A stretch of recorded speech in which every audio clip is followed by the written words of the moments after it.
What is up, guys? All right, so this is our very first live show that we are going to be doing. So just until a couple more minutes until people come in, we're just going to sit here, kind of just I want to check out everything, make sure everything's running properly here. And until then, I mean, a couple minutes, get a couple people in here, and we'll listen to some music. Live. How about that? How's that sound, guys? Do a little bit of intro. Hey, Next, whatever, hanging out here with us. So until I will be back in 1 minute, I'm going to go over everything, make sure it's all good.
All right, guys, everything looks to be squared away here. So without further ado, if you guys want to know who the hell you're listening to, that's fair. I'm Trevor Crash Knight. What is going on? We are here to talk about some what ifs.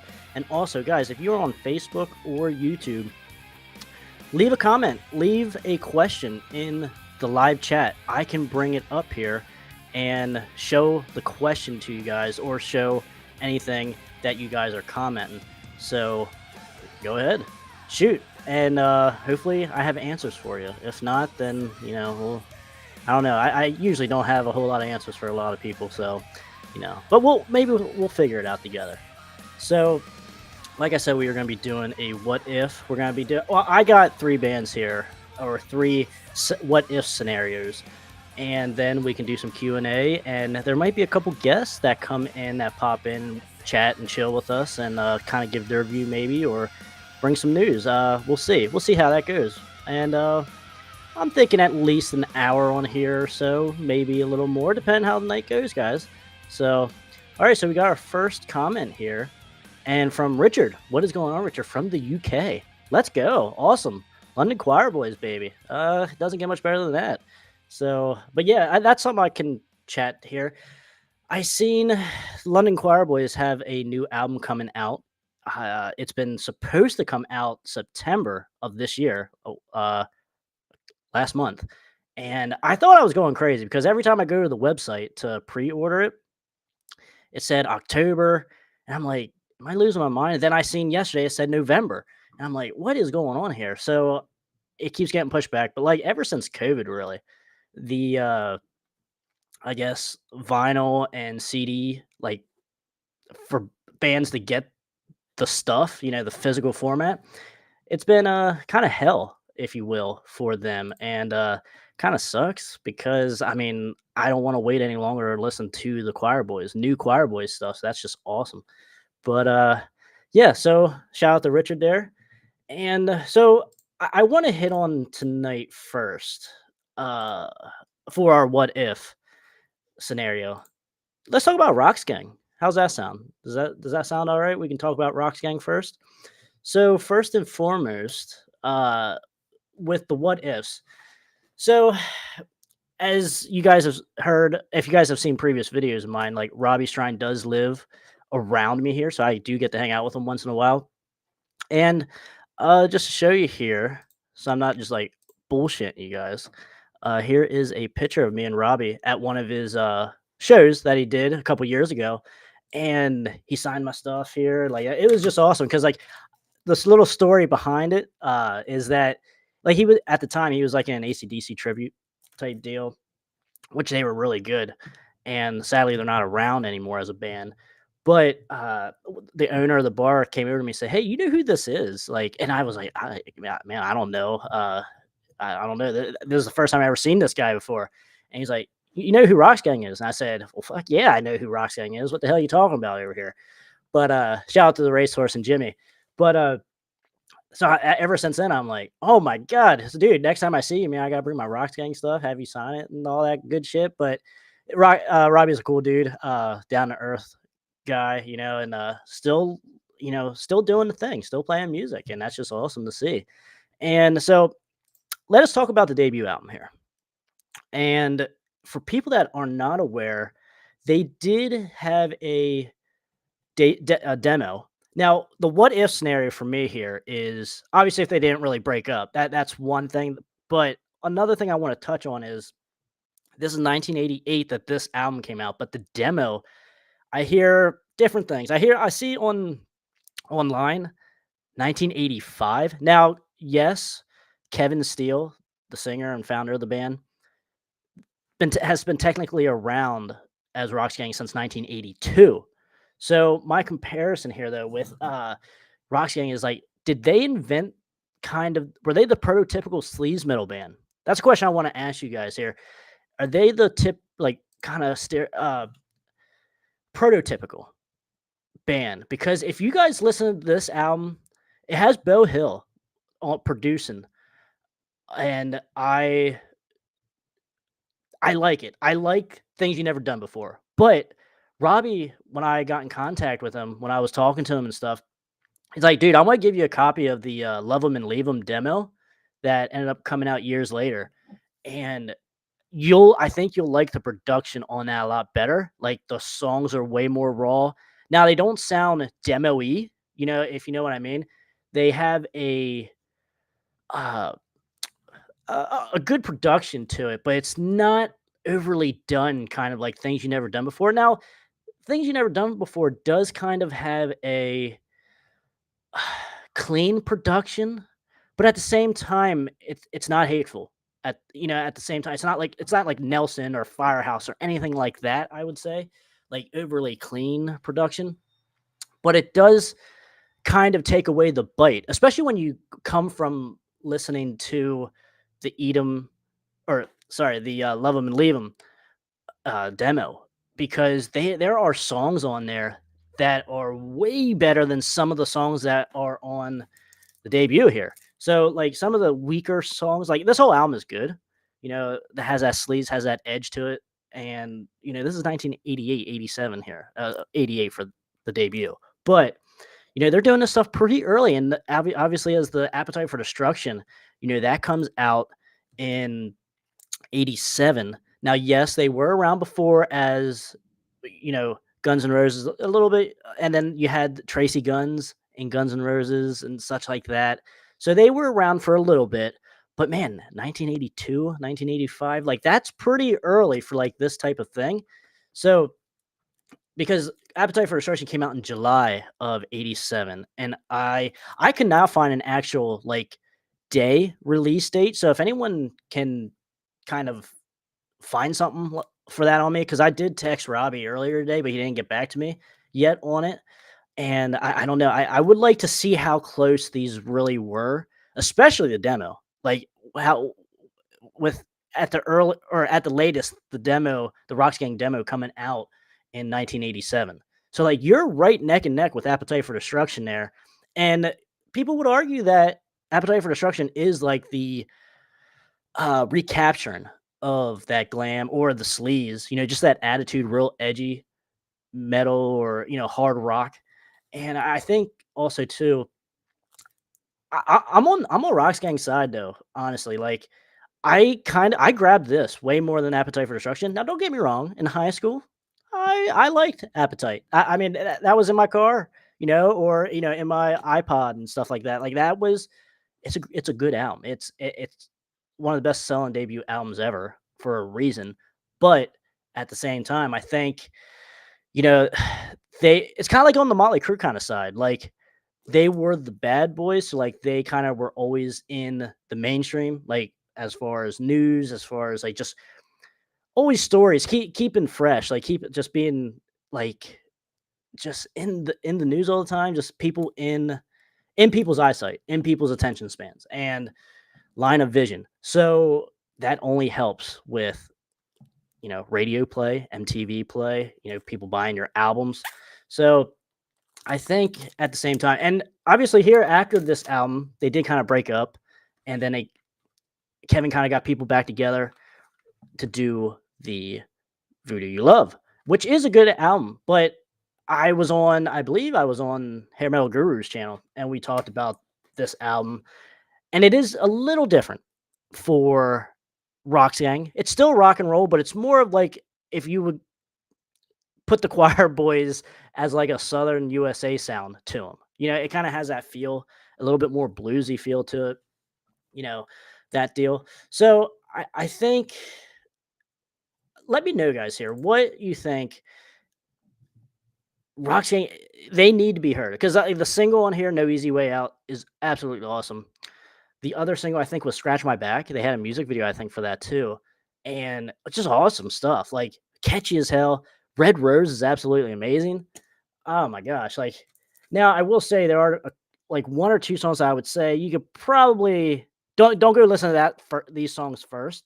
I would say Too Cool for School, and like Racing with the Devil. I would say those two songs are kind of like just okay. They're okay in the mix of the album, like while you're listening to it, but don't search them out first. But yeah, definitely check out the music videos and Red Rose. Absolutely awesome. And if you guys want to hear something off the demo that did not make a crying shame, that did not make the debut album, is Lord of the Jungle. Absolutely awesome. Because I did talk to Kevin Steele, vocalist, because he saw my Forgotten Albums video that uh, I did for the debut album here, and he kind of gave me, because I asked him, I said, "Why didn't you why was that song left off the debut album?" And he was like, we because it was around the time Guns N' Roses came out, so like Welcome to the Jungle was big, and he kind of said that he didn't want to have kind of like seem like a copycat, I guess you will, like Lord of the Jungle, Welcome to the Jungle, which I get that, but at the same time, that song is just so good. It's just as good as the best song off of the debut, and that's just something that I think that was a miss, along with the production's a little messy because like Roxx Gang, when you see them play live and stuff, or like videos of them live and stuff like that, and hear the demo, like what they sound like on the demo, like there's a little bit of a dulling of their edge on the debut. No matter the debut is great, don't get me wrong, but there is a little bit of a dullness to it when you compare it to the demo. So that's kind of my piece. What I want to say about Roxx Gang, as far as the debut album, like the what if they released a more rawer debut album? Would they be more like an LA Guns then? Would they have that feel? That's kind of like what I feel like the demo is like. That's a good comparison, I guess, of the debut LA Guns, how that kind of has a raw feel. And then when you get the Cocked and Loaded or even Hollywood Vampires, there's like a little bit of a sleeker production to it. And I think that's kind of what I'm kind of trying to compare with when we were talking about the demo of Roxx Gang to the things you never done before. So, all right, let's see what we got. A couple more comments here. What is your thoughts? Another one from Richard. What is your thoughts on the Little Angels? Now, yes, I should have grabbed that out of the CD collection because I have it over here, and it's really good. Now, it's not one that I would run out and tell someone, "Hey, you gotta listen to this," but there are good songs on here. And if I can check out here, now I can't grab everything that I want to talk about on like out of my collection because like, there's thousands of CDs here. But so like we have our trusty iPod here that I have everything. But I will say the one song that when I think of Little Angels is the final song. Feels like my world is come undone. Really good. Like the end of the song does kind of like drown out. Like it does kind of get a little bit like, okay. But like the first half of that song is like real good. Brings in the piano, really good vocals. Like that's my kind of life. Backdoor Man. Like there is good stuff on here. Now it is 13 tracks, so that is a little long. Like that is kind of like my complaint with some of those albums that I think are good, but just a cut below just because of the length of it. And I'm just like, man, there just doesn't need to be this many songs on this album. And you know, like Hot in the Shade, perfect example for Kiss. That could be a good album. I think it's a decent album, but like it could be a better album if you cut 4 songs at least off of that album. And I just I because I seen Hot in the Shade. Someone posted that on Twitter today, and I'm like, this album is good. There's good stuff on here, but I mean, except Forever. I don't need to listen to Forever again. That is one that's way overplayed. But there are good stuff. Like I love Eric Carr singing a couple of the songs, like Little Caesar and shit on there. Like that's good stuff. That's good. All right, so Little Angels. That yeah, I'm aware of them. We'll eventually get to it in our Forgotten Albums series eventually, but it's just not really high on the list. But I know who you're talking about there, bro. All right, so Ryan, what's going on, brother? Yeah, so hopefully everything's going okay with you. I talked to you earlier today, but I hope everything's going well. I know that you are a Dallas Stars fan, hockey, and I see that they are undefeated. I think I'm pretty sure they won last night, right? So they're 4-0. And so hopefully everything's going well, brother. So he put here, Ronnie James Dio passed away. They were talking about a second Heaven and Hell reunion album after the Devil You Know. Good album, Devil You Know. Good. I like that album. I wonder if they had done what that album would have sounded. Oh, I wonder if they would have done that reunion now, what it would have sounded like. I mean, Heaven and Hell, the Devil You Know, just kind of it's not as hard, I would say, as like Dehumanizer. It sounds like Dio era Black Sabbath, but just modernized a little bit, and I like it. I mean, Bible Black was the music video single off that. Really good. I like it. I have no issues with it at all. Uh, I would certainly prefer that over a lot of the Ozzy stuff. Like, as you guys know, I'm not the biggest Ozzy fan. In Black Sabbath. Like, I'll listen to Tony Martin, Black Sabbath. I'll listen to uh, Ian Gillan, the Ray Gillan. I'll listen to any Black Sabbath stuff, and that is really, really good. Like, I even think Seven Stars highly underrated. Who the hell? I was talking to somebody this week about Seven Star. Oh, it was Michael Kelly Smith. I was talking to Michael Kelly about it, and because I asked him about playing if he ever played with Geezer, I believe I asked him, and he said yeah, or like he ran a he has run across them. I don't know if he played with him, but he's ran across him before because at the time of no of their third album, Bite Down Hard, they were in the same studio as Ozzy Osbourne doing the No More Tears album, and that's how Zach Wilde ended up being on Six Guns Loaded off of Bite Down Hard for Brittany Fox. So that's badass in and of itself.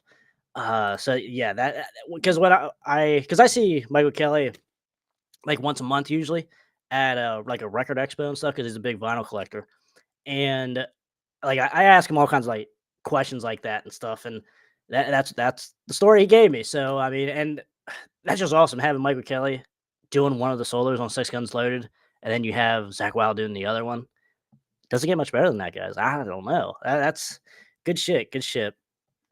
But so yeah, that Roxx Gang was our first one that we're doing here, and Ryan, I hope that answered your question there, and Richard as well. But so the next band we could talk a little bit about is Trixter. Now, let me see if I can share my screen here so you guys can kind of like read along with what I'm seeing as well. Because like we could talk about this shit for a while. And so now when we're talking about Trixter's album, the what if scenario for me, I think, is that what if let me do which one? Which one's better, guys? We'll do this one, I guess. Nah, I don't know. You guys probably can't read that then. All right, I'll do a close do a close up on my face. All right, what the hell? You're gonna have to stare at this for a little bit until I'm done reading. So the what if here for me is Trixter.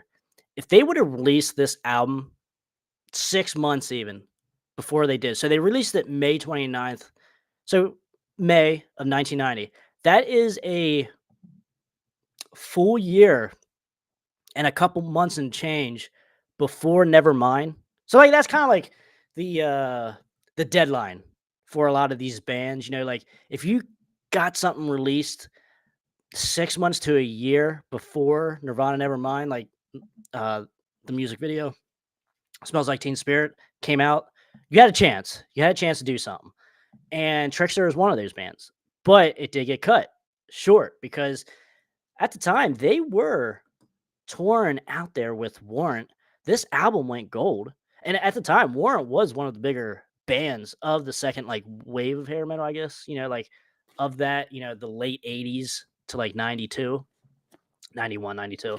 So I would say Trixter kind of got the raw end of the Now, like I said in my Forgotten Albums that I released this week, Trixter's not my favorite band, but I put them in that like category of like Pretty Boy Floyd, Tough, like that kind of thing, like the high school kind of feel of an album, like your 15, 16-year olds to like 21-year olds, 22-year olds, that kind of generation, just with like some of the lyrics that they do, especially like Pretty Boy Floyd, especially them, and very bubblegummy, but all the like bubblegum, sleaze, the serious stuff, the more darker stuff that we see in 91, 92, and 93 from hair metal and sleaze metal.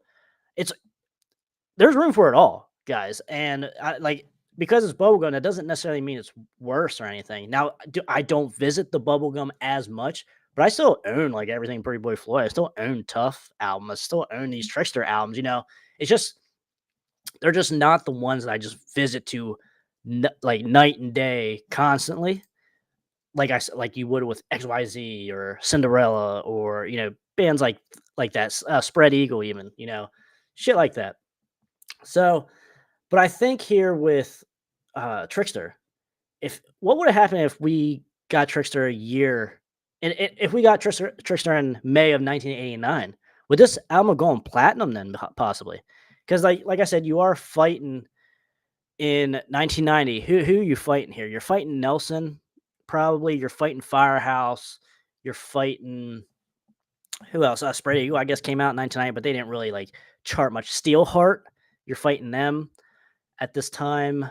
You're fighting Winger too, the second album. So you're fighting some bands here, because like Rat is on their last leg. I mean, which you know they only went gold and on Detonator, which is a damn shame because that's their best album, I think. It's my favorite album anyway. But so like, and that's the thing too with how people say that hair metal kind of killed itself because there's like so much coming out of it, like so much of the same, which I can see on the surface that might be what it looks like. But if you actually like listen to these albums and like go through these bands, like actually like look at each band, listen to each band as their own, there's not many that really sound alike. Like there's not very rarely do I say, now I've been listening to this shit for 20, 30 years now since I've been born, more or less. And so like now if you get some normie off the street that just likes rock and metal in general, but like don't really like dive deep into the stuff, they might say that. I don't know because like just have like if because I'm not the biggest into death metal, or black metal and stuff like that. Now I guess over time I could get pretty good at like distinguishing who's who and stuff, but like just jumping into it. Like I know a few of the bands from each genre, and I like a few bands from each genre, but I'm like, I it could be the same type of deal, but to me, I don't see that at all. Like as far as like every band sounds the same. Now, I would say for bands that are kind of like truly like an AC/DC feel, like kind of like Dirty Looks or Rhino Bucket, like then you can kind of make me believe that yeah, they kind of sound the same. But even to me, like Dirty Looks and Rhino Bucket don't sound the same. Like, even though they kinda do the same basic simple riffs and stuff like that. But, yeah, shout out to Paul Idell too, because he's awesome. We had him on the show, like, last year for his, new solo album, and it's really good. I was super impressed. So, one of my favorite albums of last year. Really good, and I even had, like, 14 tracks on, and, like, each one were, like, pretty good. Like, I wasn't bored with it at all. That was good shit. Man. So that's my thought with Trixter. If you kind of like had them release that album, if they would have went platinum, and then obviously with their second album here, uh, here, here is obviously the debut album, and then with here, it's like I don't know. I think because this comes out in what 1992, late 1992, so you're kind of like, oh yeah, this is not going to get promoted. That it's just not going to be pushed. So you're here, like they had the single "Road to a Thousand Dreams," which is good. They had a music video for that too, and then also they had "Rockin' Horse," which is a pretty hard song. I mean, this album is a little bit more of a growth feel for Trixter, and I like that. I like that because that's what we were getting before this stuff was just cut out underneath from all of us and all of them. These bands were growing up. They were being a little more mature. They were trying things. They were getting more bluesy, and I think the best was yet to be had for these bands, and we just got left with mainly just a debut. Obviously, they had a second, but like actually like pushed and promoted and stuff like that. So good album though, nonetheless. It's actually been a little while since I heard this album the whole way through. Like, but I know like a lot of these songs on here. Waiting in that line, on the road again, Power of Love, damn good. I know a good amount of these songs because I remember when I bought that. I was in high school after I bought the debut out, obviously. But you know, because you had the three singles, Surrender, which is a really good ballad off of the debut. And then you had what, One in a Million, which I actually might actually prefer more than Give It to Me Good. Give It to Me Good is good, no pun intended. But I kind of like it's different. It's different. Give It to Me Good is different, and I kinda dig it. I like what they did with it. Is it my favorite song? No, but I could dig it. It's different enough because in 1990, like I said, you're kinda like this shit is just being pushed. Like this subgenre is just being pushed and just being signed. Bands are just being signed every which way, which I don't think is a bad thing necessarily. Because like I said, if you listen to these albums, they are good. They are good. They are not what the running punchline joke is, "Oh, yeah, everyone wanted to be like Poison and stuff." Yes, tough. Stevie Rochelle did look like Bret Michaels. Okay, yeah, okay, yes, that's one example out of 30 other bands or more that got signed in 1990. Like, come on. There's more to it than just that. So, yeah, and another thing with Trixter too, I do wanna bring up, they kind of had that they didn't have a grunge look. I don't wanna say that, but they had a bear look, kind of like just bear down look. Like Pete was wearing flannel. Like none of the guys' hair was like really teased, like at hardly at all, if any. Like no perms really. The drummer might have had a perm, but or just I can't remember that. But like they weren't dressing up. Like they were one extreme to the next from like say compared to Pretty Boy Floyd, and then you have Trixter over here and like Spread Eagle. Like they weren't as dirty looking. They weren't dirty looking, but they were just like your normal teens, like just what ended up being what grunge I think kind of like ended up kind of looking, but a little bit better than that. Like grunge doesn't look very good at the end of the day. Just kind of like just depressive shit. That's my thought. I don't want to get on a grunge, you know, tirade there or rant, but you never know. He might. Depends who comes in and what the comments look like. But yeah, guys, leave a comment. Let me know what's going on here. What's going on with you guys? What are you guys listening to this week? What did you guys listen to this week? Very interesting because it's always cool to come in and talk to you guys because like I totally forgot. Like Ryan put there in his comment, I totally forgot that they were talking about doing a reunion album with Dio and Black Sabbath. Like that would have been cool to see, And oh, another question, which is going to lead me to my last what if band or what if scenario here. That is going to be Motley Crue. Did anyone listen to the new Motley Crue EP? I guess 3-song EP. I did not listen to anything other than Dogs of War. I have no desire to listen to anything off that. I will eventually, I guess, but it's not high on my list. Dogs of War, man, that was just okay. Nothing special. Just nothing special at all. It kind of even sounded like AI lyrics and stuff. Like, I don't know. Motley Crue, man, it's just crazy to me. I know I must say that Motley Crue is just to me as time goes on. Yes, I loved him in high school. I loved him when I was 13, 14 years old and stuff. Like, man, that's just shit, man. We like me and my buddy from high school, we would listen to like Red, White, and Crew, that greatest hits compilation that just came out. Like we would listen to that, and just it was good shit, man. Like it still is good shit when you compare it to a lot of other stuff. But as time goes on, when I just kept diving deeper into this hair metal genre, I'm like, Motley Crue is not that good, guys. Overrated, possibly. Sure they sold a lot of albums, but what's that mean? I mean, that doesn't mean that you're a good band. Just look at a lot of the music today. Whether rock, country, rap, Taylor Swift, like shit that does not sound that good at all. Quite annoying.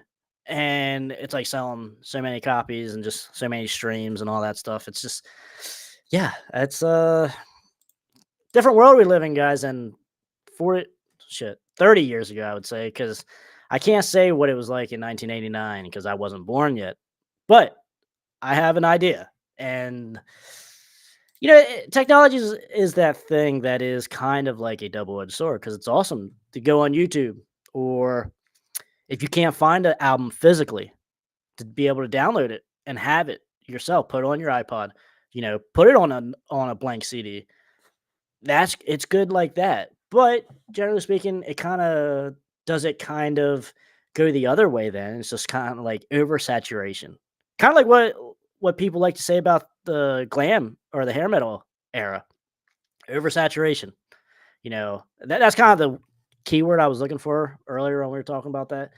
But I disagree with that. But you can get burned out though today, like on YouTube, just going through like all these bands, like, and these are good songs, like new bands and stuff, like, and new songs like coming out every day, like I could, if you want to, you could find a new song from a new band every day that's getting released, being premiered from these labels, even not just independent, also labels. And man, that's just crazy to me. And you can get burned out, from it. And that's why sometimes, like even like on the channel here, I take a little break, like I always do something at least once a week or whatever. But like lately, especially with college football season, because I'm a big sport guys. I'm a big sport guy and always have been. It's always been sports in my life, ever since I was born, number one, and then number two, music. So definitely it's been kind of busy doing that kind of stuff. And then, so like this is kind of a slow down, and I always kind of slow down during Christmas too, like just being holidays and stuff, just being busy with different things. So, but I always like to try to do stuff. There is always stuff being played in my ears. Like some days at work, like very rarely I go a day of work without listening to at least one album. Sometimes it's the whole 8 hours or whatever. Sometimes it does work out like that, but sometimes it only works out to an hour or so. So sometimes there's a middle ground. But lately, like I said, there's been a little bit of different stuff I've been listening to, but that is not going to stop me from giving you guys some more great unforgotten albums in the next couple weeks, because we also got some interviews coming up here, guys, in the next couple weeks as well. Keep an eye out for that. Both of the interviews are from bands that I did in previous Forgotten Album series, so that will be fun.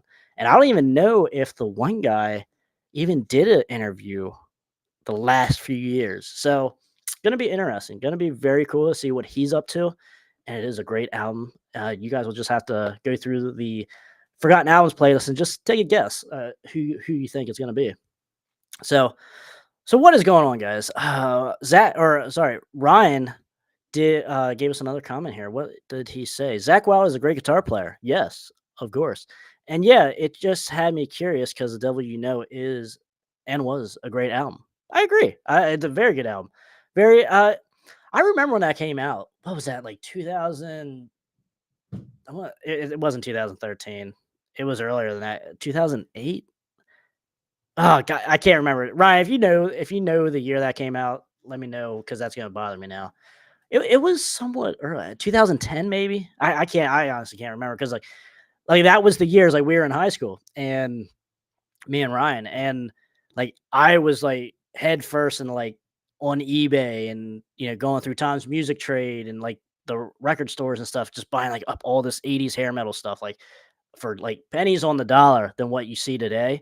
So that got me a really good head start on my collection. Well, I started the collection like when I was 12, but that like those kind of prices like certainly helped me build the collection to what it is today.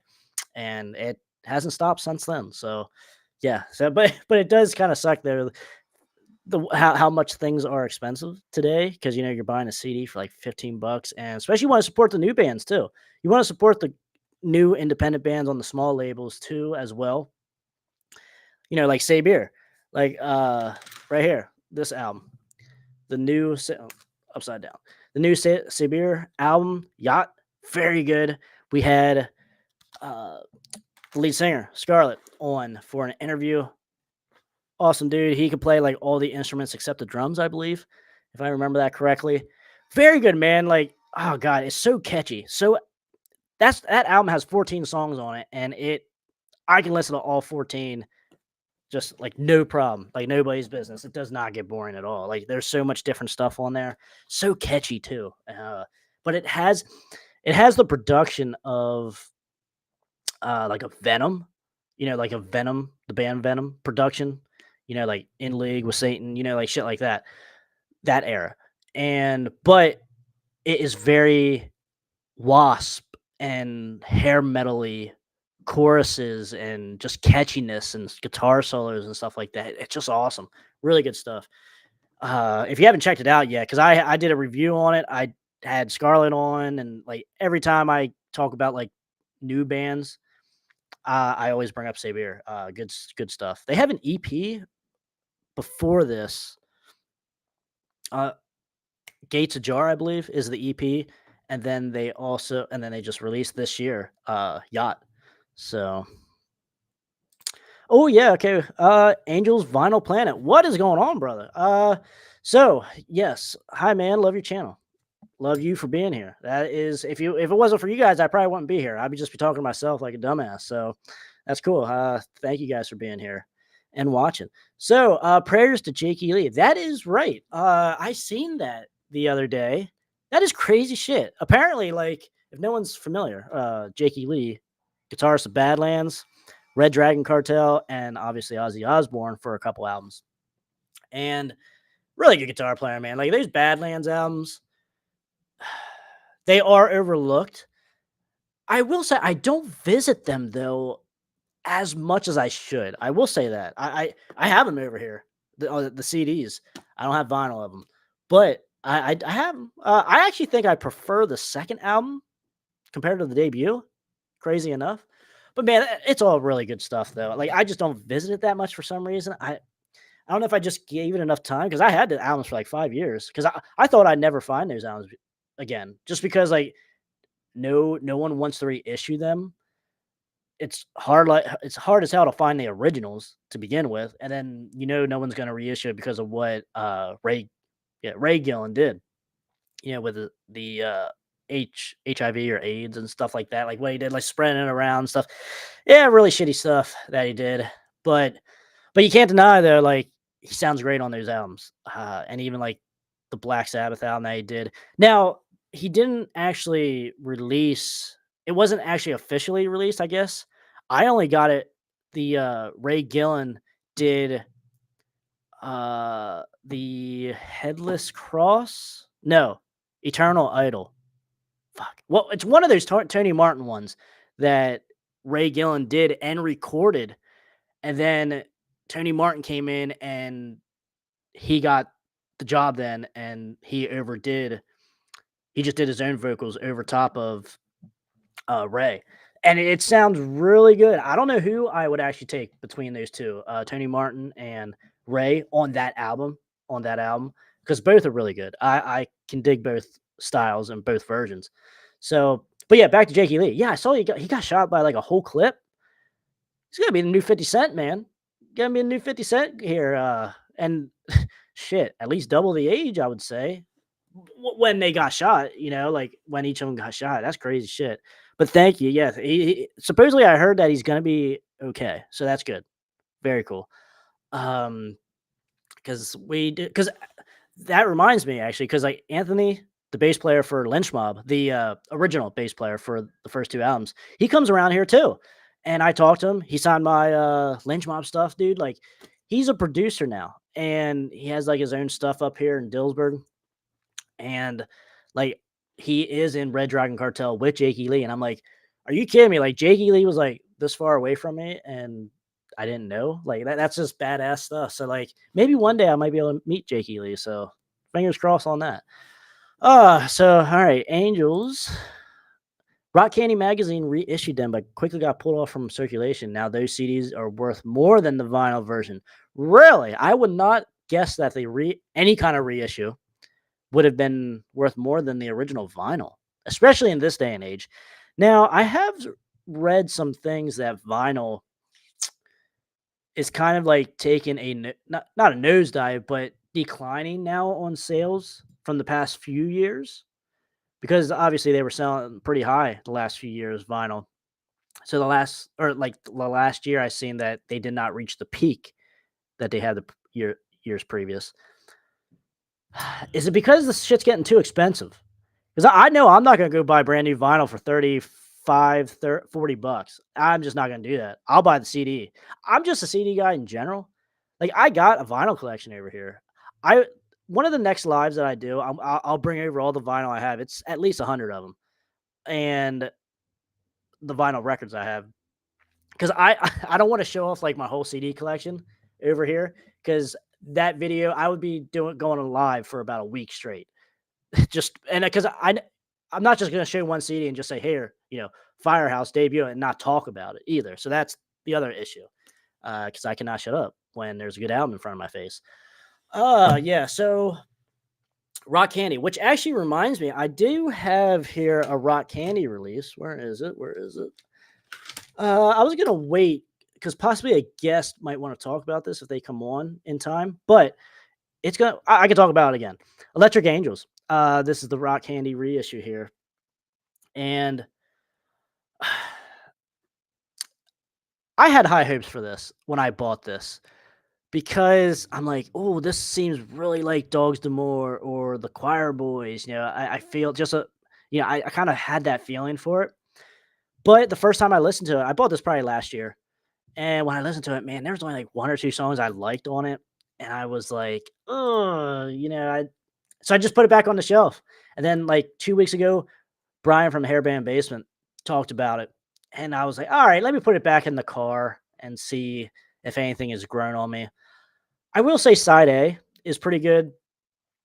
I just wish they kept the energy from the intro track. I believe it's like a minute and a half, but like it's kind of funky and stuff. Like, it's totally different from the rest of the album, I think, and it's really good. It should have been an actual song, like 3-minute long song.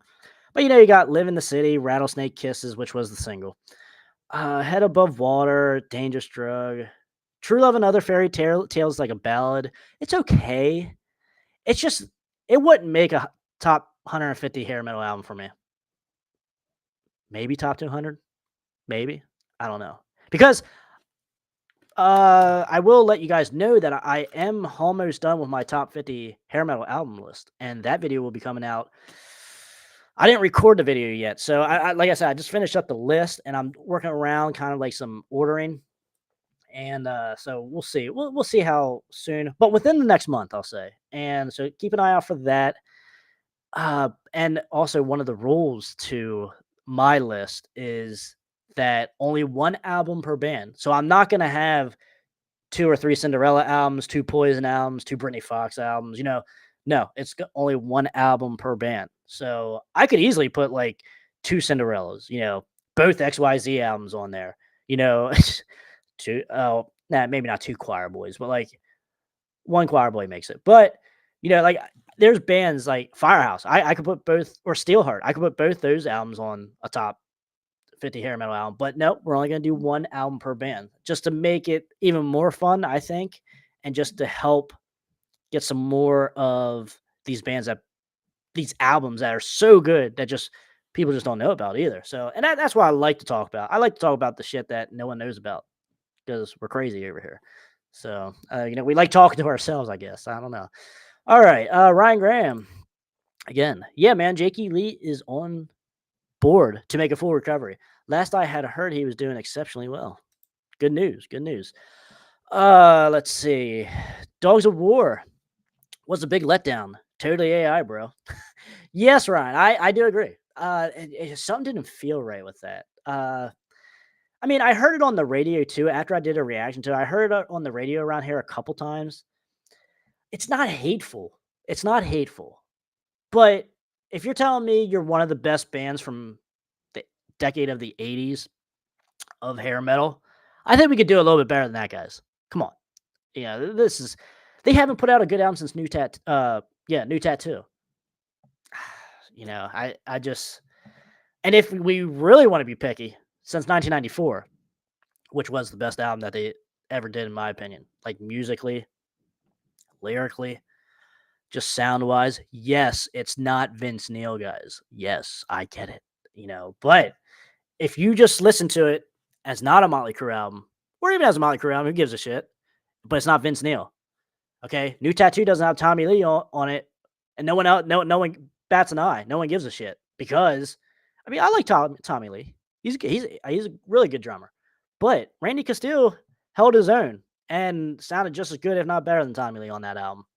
Whatever, it's just people just want to hear that Vince Neil stuff, and even at that time, and that is a shame that New Tattoo doesn't get as much love because I think that was like around the time Vince Neil cannot sing anymore, especially live. Like around that time is when, we're starting to see the cracks in his voice. Now we could argue it probably happened around 97 too with Generation Swine. I don't know, but certainly New Tattoo was like the last line of defense there for that.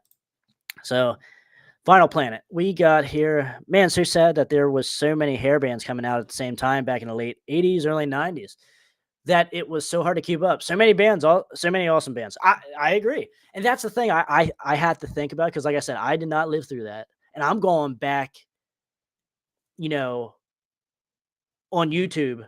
Like when I was 13 years old, I was on like Sleaze Rock's YouTube looking up, hey man, when I get home after school, I'm going to Sleaze Rock's and YouTube and going to the next band down because they had like all these band biographies, like Sea Hags, Steelheart. They went in alphabetical order, and I would like one a day, at least one a day, and I would go, oh look, okay, Sea Hags. Let me click on this, and I read their bio, and I'm like, okay, what song is this? And then I typed it in YouTube and listened to it. And I'm like, oh fuck yeah, or I mean, I knew Striper then, but like Babylon AD, perfect example.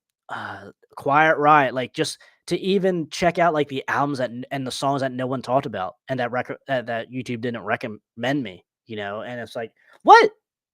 Quiet Riot has like 8 albums and everyone only talks about one? What the hell's going on here? Come on, get that shit out of here. Quiet Riot, QR with Paul Sorrentino is Quiet Riot's best album. Or my favorite album. Maybe not say best album, but my favorite album from them. That's the one I always visit. I always visit that album. Love Paul's voice on that. And also Rough Cut. I like Rough Cut a lot too.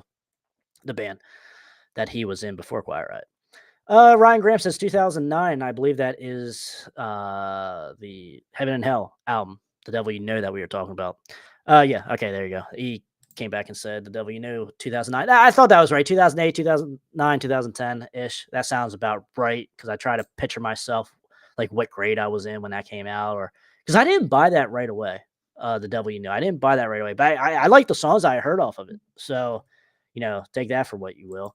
So, all right, let us go. Since we are kind of talking about Motley Crue now, let us go and talk about their what if. What story I have for their what if. So, what if Motley Crue never broke up in 1991 after this album, or after the Greatest Hits, or after Dr. Feelgood, technically the album, and then Decade of Decadence comes out, and then you have like a couple unreleased tracks, like Angela, Teaser, Primal Scream.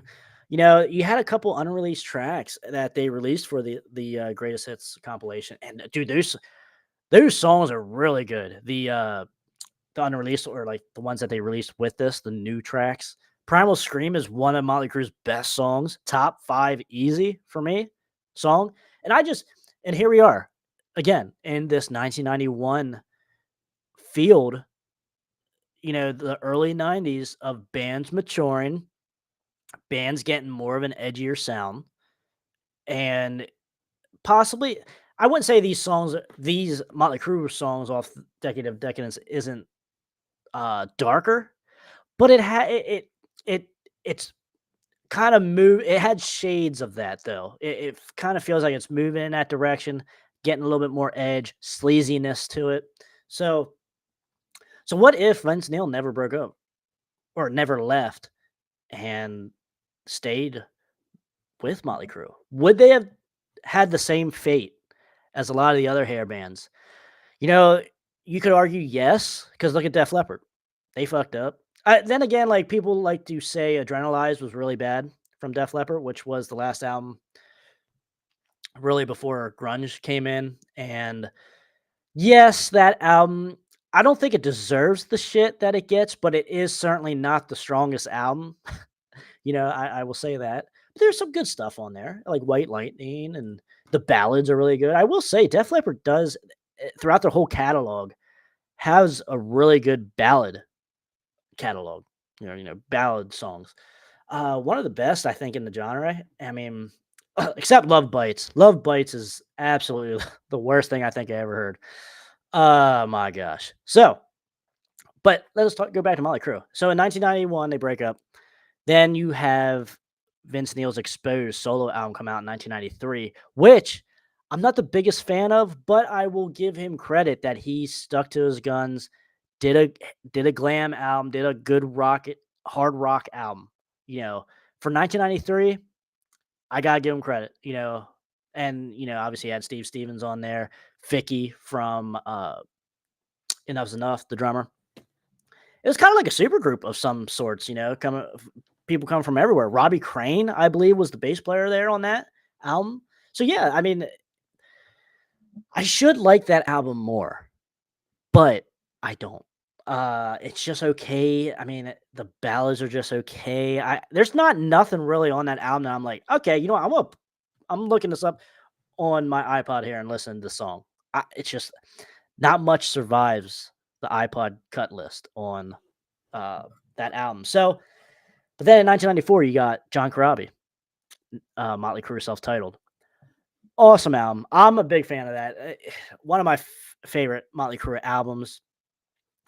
Great lyrically, musically. John Corabi sounds great.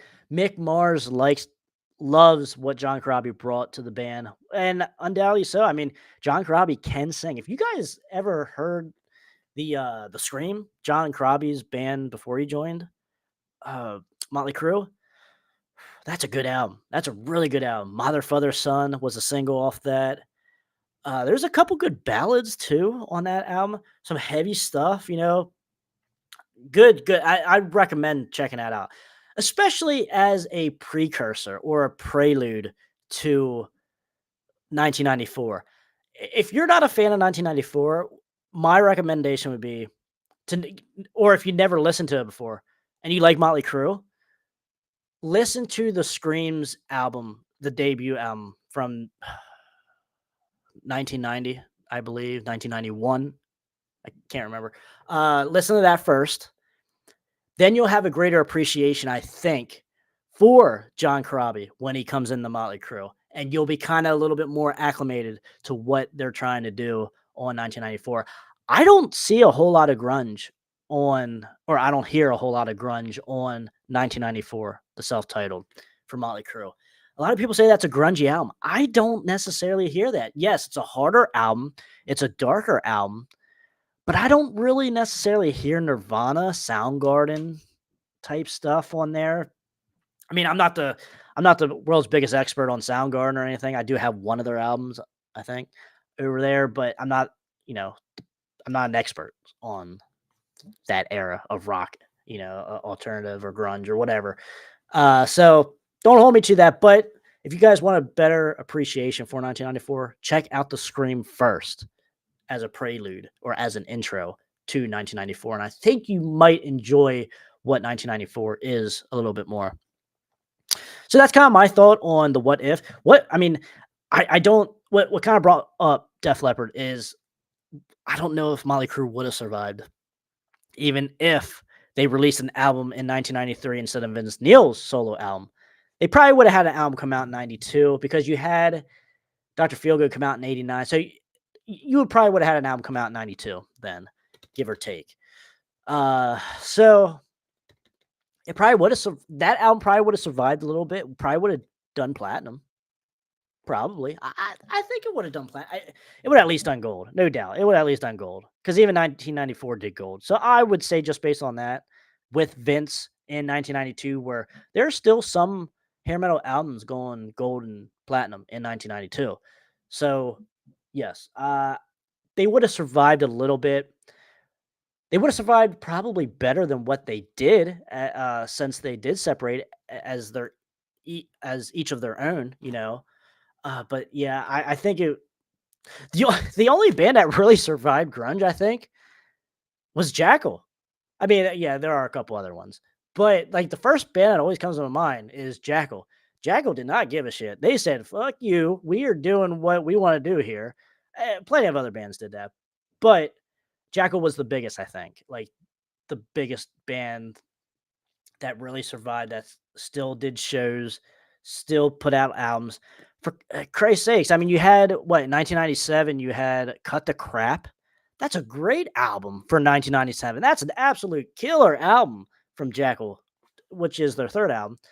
It has Brian Johnson from AC/DC on one of the tracks. Like, that's a damn good album. And that might be better than their second album, which their second album is really good though too. I mean, Jackal, I don't think there's really a bad Jackal album. Even like their new shit that they put out is really, really good. Let's see here. We got all right. Angels Vinyl Planet. I'm from the 80s. Good deal. And I have to admit, I am currently learning from all these obscure bands. Roxx Gang, Jet Boy's shit. Dirty Looks, good stuff. Treat. That's a band that I actually have not visited that much, I will admit. But yeah, so many. I was more into the popular stuff, Rat, Dokken, Poison probably, and I get that because that's what was being shown all the time. It just on like regular rotation of MTV, regular rotation on the radio. So you're going to get these platinum bands are just going to get the overexposure. I get that. I mean, it is what it is. I mean, yes, because like you said, there are bands, these obscure bands, the forgotten and unknown bands. It comes down, I said this almost all my life, that I've been a fan of hair metal, which has been all my life.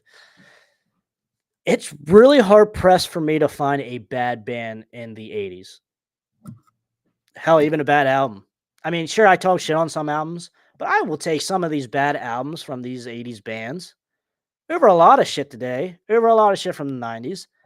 No doubt. No doubt. Now, because like when I'm talking to you guys here, like I'm talking to you guys kind of like as a nerd, so I have like tiers. So like I always talk shit on like Makeup Kiss, but as you can see behind me here, I grew up on Makeup Kiss, they are bubblegummy, but when I'm talking to a normie and a normie plays Kiss, I'm like, okay, cool, man. Like, that's cool. But like when I'm talking to like someone that is a nerd, knows what they're talking about and stuff, and then they say, "Oh, Kiss is the greatest band ever." I'm like, that kind of makes me cringe a little bit because like they're just not there musically. Yeah, like as far as like technicality and stuff. But that at the end of the day, that's not what makes a band. Because look, you had Nitro, you had like Mr. Big, like a lot of bands that were very technical, very good.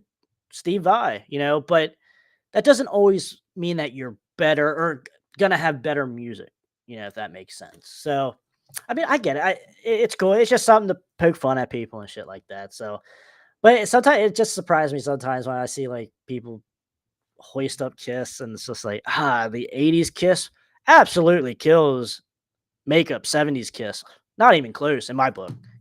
But like I said, I can get down with, you know, the stuff from the 70s, no doubt. No doubt. I love Creatures of the Night. Now, technically, that is 80s Kiss, but it is makeup era still. But, like, that's really good stuff. Shout it out loud. I can always get down with shout it out loud. If someone plays shout it out loud, I'll shout it out loud with them. And it's a good song. But rock and roll all night, get that shit out of my face. Beth, get that out of my face. Like, I ain't here for that. Okay, let's move on before I go on another rant. Saints of Los Angeles, not bad album. For me, they sound like that sounds like their earlier stuff. To me, I get what you're saying. I can appreciate what they tried to do. But to me, it kind of just sounds like Nikki Sixx was very sidetracked with 6 a.m. It kind of reminds me of a 6 a.m. album. Not much I really like on Saints of Los Angeles. The title track's really good. I can't even remember. I know Bad Motherfucker every year, but I can't remember really how that goes, to be honest with you. And there's like one or two other songs that are okay, but I can't remember much from that album. And like I said, I probably haven't visited it. Probably haven't listened to it for at least a couple years now. It is what it is. Like I'm not gonna give you crap for it, but it's at the probably at the bottom of my ranking for Motley Crue, to be honest with you. It's just one I do not visit a lot. Ryan Graham. We got John 5 is playing in Motley Crue now too live because Mix Mars can't tour anymore. Yeah. So John 5 has been in Motley Crue doing live stuff for at least a couple years now. I would say it has at least been a couple years, right? And so yeah, he's doing like all the guitar work on like the EP apparently, and like the stuff that they released recently since Mick Mars left. I would say. I don't hate him. Like, I mean, I'm not the biggest like Marilyn Manson guy either. I have like two of Marilyn Manson's albums over here. Just don't really do nothing for me. It's okay. I mean, I might listen to one of them like once every couple of years or so if I get like into a really heavy mode or like heavier mode or like a darker mode, I guess, or whatever, evil mode. But I don't know. But if I get in a heavier and darker mode, there's way better bands to listen to than Marilyn Manson, in my opinion. So Venom, like I'd rather listen to some early Venom or early Slayer than Marilyn Manson. So, it is what it is. But I don't. I might give anyone too much shit for liking Marilyn Manson. But John 5, I think his solo in Dogs of War is okay. I mean, nothing hateful.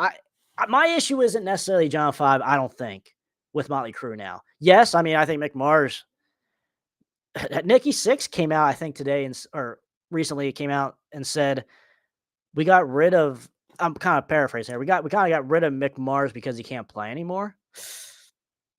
I don't know. I don't know if that's really an accurate statement because, well, first of all, Mick Mars can't play. Mick Mars is the best thing that happened to Motley Crue since Motley Crue. He's, I think, a lot of the glue that kept Motley Crue together in the 80s. Because obviously you had the dumbasses doing all kinds of random crazy shit. Tommy, Nikki, Vince, they didn't give a shit. They were out making headlines, and fucking doing whatever, getting in all kinds of trouble. Mick Mars, you never heard anything about Mick Mars. He just went in and did his job and, played fucking great riffs. He is the sound of Motley Crue, in my opinion. When I listen to 10 Seconds of Love, that song is my favorite Motley Crue song because of Mick's guitar riffs on that song. And even like Theater of Pain. I know a lot of people don't like Theater of Pain, but those riffs on some of those songs, man, that's good shit. Louder Than Hell. Get the hell out of here with that. Like, that's awesome. I mean, yeah, the singles off of Theater of Pain go to hell, but everything else on Theater of Pain, I'm cool with. I'm all right. Theater of Pain's cool with me. I'm good with that. All right. Let's see.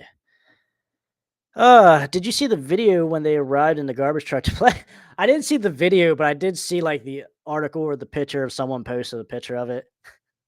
I don't know. What I mean, there we are. More headlines for Motley Crue. More shit to talk about. I mean, they're good at that. I can't knock them for that. They know how to promote themselves. Even to this day. So if it works for you, good deal, man. Good deal. Not nothing against you. I just wish you guys made better music now. The last 20 years. Come on, it shouldn't be this hard if you're the greatest band from the 80s. Give me a fucking break here, guys. We hate we talk shit like this because we love them so much, right, guys? We just want the best from the best band, from the 80s, apparently. All right, agree. Mick Mars was Motley Crue's backbone. Good deal. I'm glad I'm not the only one that thinks that. So, yeah, I agree. Motley Crue's backbone. So, I will show off here a couple more albums, guys, that I've been listening to this week or that I recently picked up. So, a new band here that has actually been around like the last 15, 20 years. I think, don't hold me to this. I think they're from Spain, but that is Devil's Train. And this is, I think, their newest album. Came out 2022. Really good. Really good. Go check out their video. You Promise Me Love. Don't tell me that guitar riff and just like that chorus and shit doesn't do something for you. Good shit. And it's a good music video too. To sum it all up. But no, really good stuff. I will be doing a review of this here in the next week or so. So keep an eye out for that. But in the meantime, if you guys want to check it out a while, the album is Ashes and Bones from 2022. So if you guys want to check that out, more than welcome to go do that. I highly recommend it. Especially if you like the little bit more bluesier. It does have not a modern sound, like not a modern metal sound, but it has a modern production sound, obviously, being 2022. But it has that soul, that feel of, just that sleazy. It has like a sleazy feel to it. Pretty cool. Pretty cool. Not necessarily a very aggressive, not aggressive sleaziness, but just like the aura to it and stuff. All right, another one that I picked up. This is actually one I did not know who the hell these guys were. I was at Extremities, one of the coolest, other than Tom's Music Trade, one of the coolest CD and vinyl places around here. I have to drive an hour, but it's well worth it. And that is Extremities Entertainment or something like that. But man, he has all kinds of shit. So I found this. So like it was sitting in there, or if you guys can see this here, it's a green CD case. Kind of like if you guys ever seen Nitro 2, Nitro's second album. It kind of reminds you of that, but way more louder than this or than that. So it's just sitting there. I'm like, fuck, I think I gotta check this out. Something tells me I'm not gonna dig this, or like this is what people are saying, oversaturation type deal. Just for like how crazy it is, like off the wall kind of looking it is. But they look normal, nothing crazy like on their image or anything. Sleazy feel, just nothing. Yeah, just nothing Pretty Boy Floyd-ish or Nitro-ish or anything like that. So, but when I listened to it, I had to give it a couple spins. But it grew on me. There's a couple songs that I still listen to that are like just getting better every time for me. It has a little bit of a rockabilly feel, has that little swampy bluesy feel in some of the songs. Rockabilly just a little bit, just enough to be like, okay, a little bit of rockabilly, nothing overpowering or anything like that, but just a little bit of an influence. Because on some of these songs, the bass player does play an upright bass, an old style bass, so that is what might help give it that sound. So like, and actually, what I did not know about, because I was like, I wonder if this has a music video, because this came out in 1991. And I was like, there might be a chance that this doesn't have a music video. But lo and behold, it does. Oh, what was it? Cheap mascara, possibly. Cheap mascara, or Bed of Roses. I think it's cheap mascara. I can't remember what. Just type in, you know, radioactive cats, and it'll come up with a music video. And at the beginning of the music video, Wayne and Garth from Wayne's World, the movie, do an intro to it, and they're Garth's holding these gloves, like these radioactive gloves, and he's holding the CD. And Wayne's like, they're just called radioactive cats. The CD itself isn't radioactive. And Garth's like, oh, I didn't realize that. So now I look like an idiot just holding this here. And they're like, all right, check out this video. It was like some kind of like live inch. It was kind of weird, but really cool at the same time. But yeah, check it out, guys. Pretty cool. Now, like I said, I did have to spin it a couple times to really get what they're trying to do here, because it is a little different sounding. Like Angel's Vinyl Planet mentioned, Jet Boy has a little bit of a feel like that, not as heavy as Jet Boy, but it has like that kind of rockabilly, like on Jet Boy's later out, or like uh Damnation album. How they kind of get rockabilly on some of those songs, like Heavy Chevy, Bullfrog Pond, and stuff like that. Awesome. That's an awesome album. But kind of gives you a little bit of that feel on this. Maybe a little bit of Junkyard too, like on Junkyard's lighter stuff.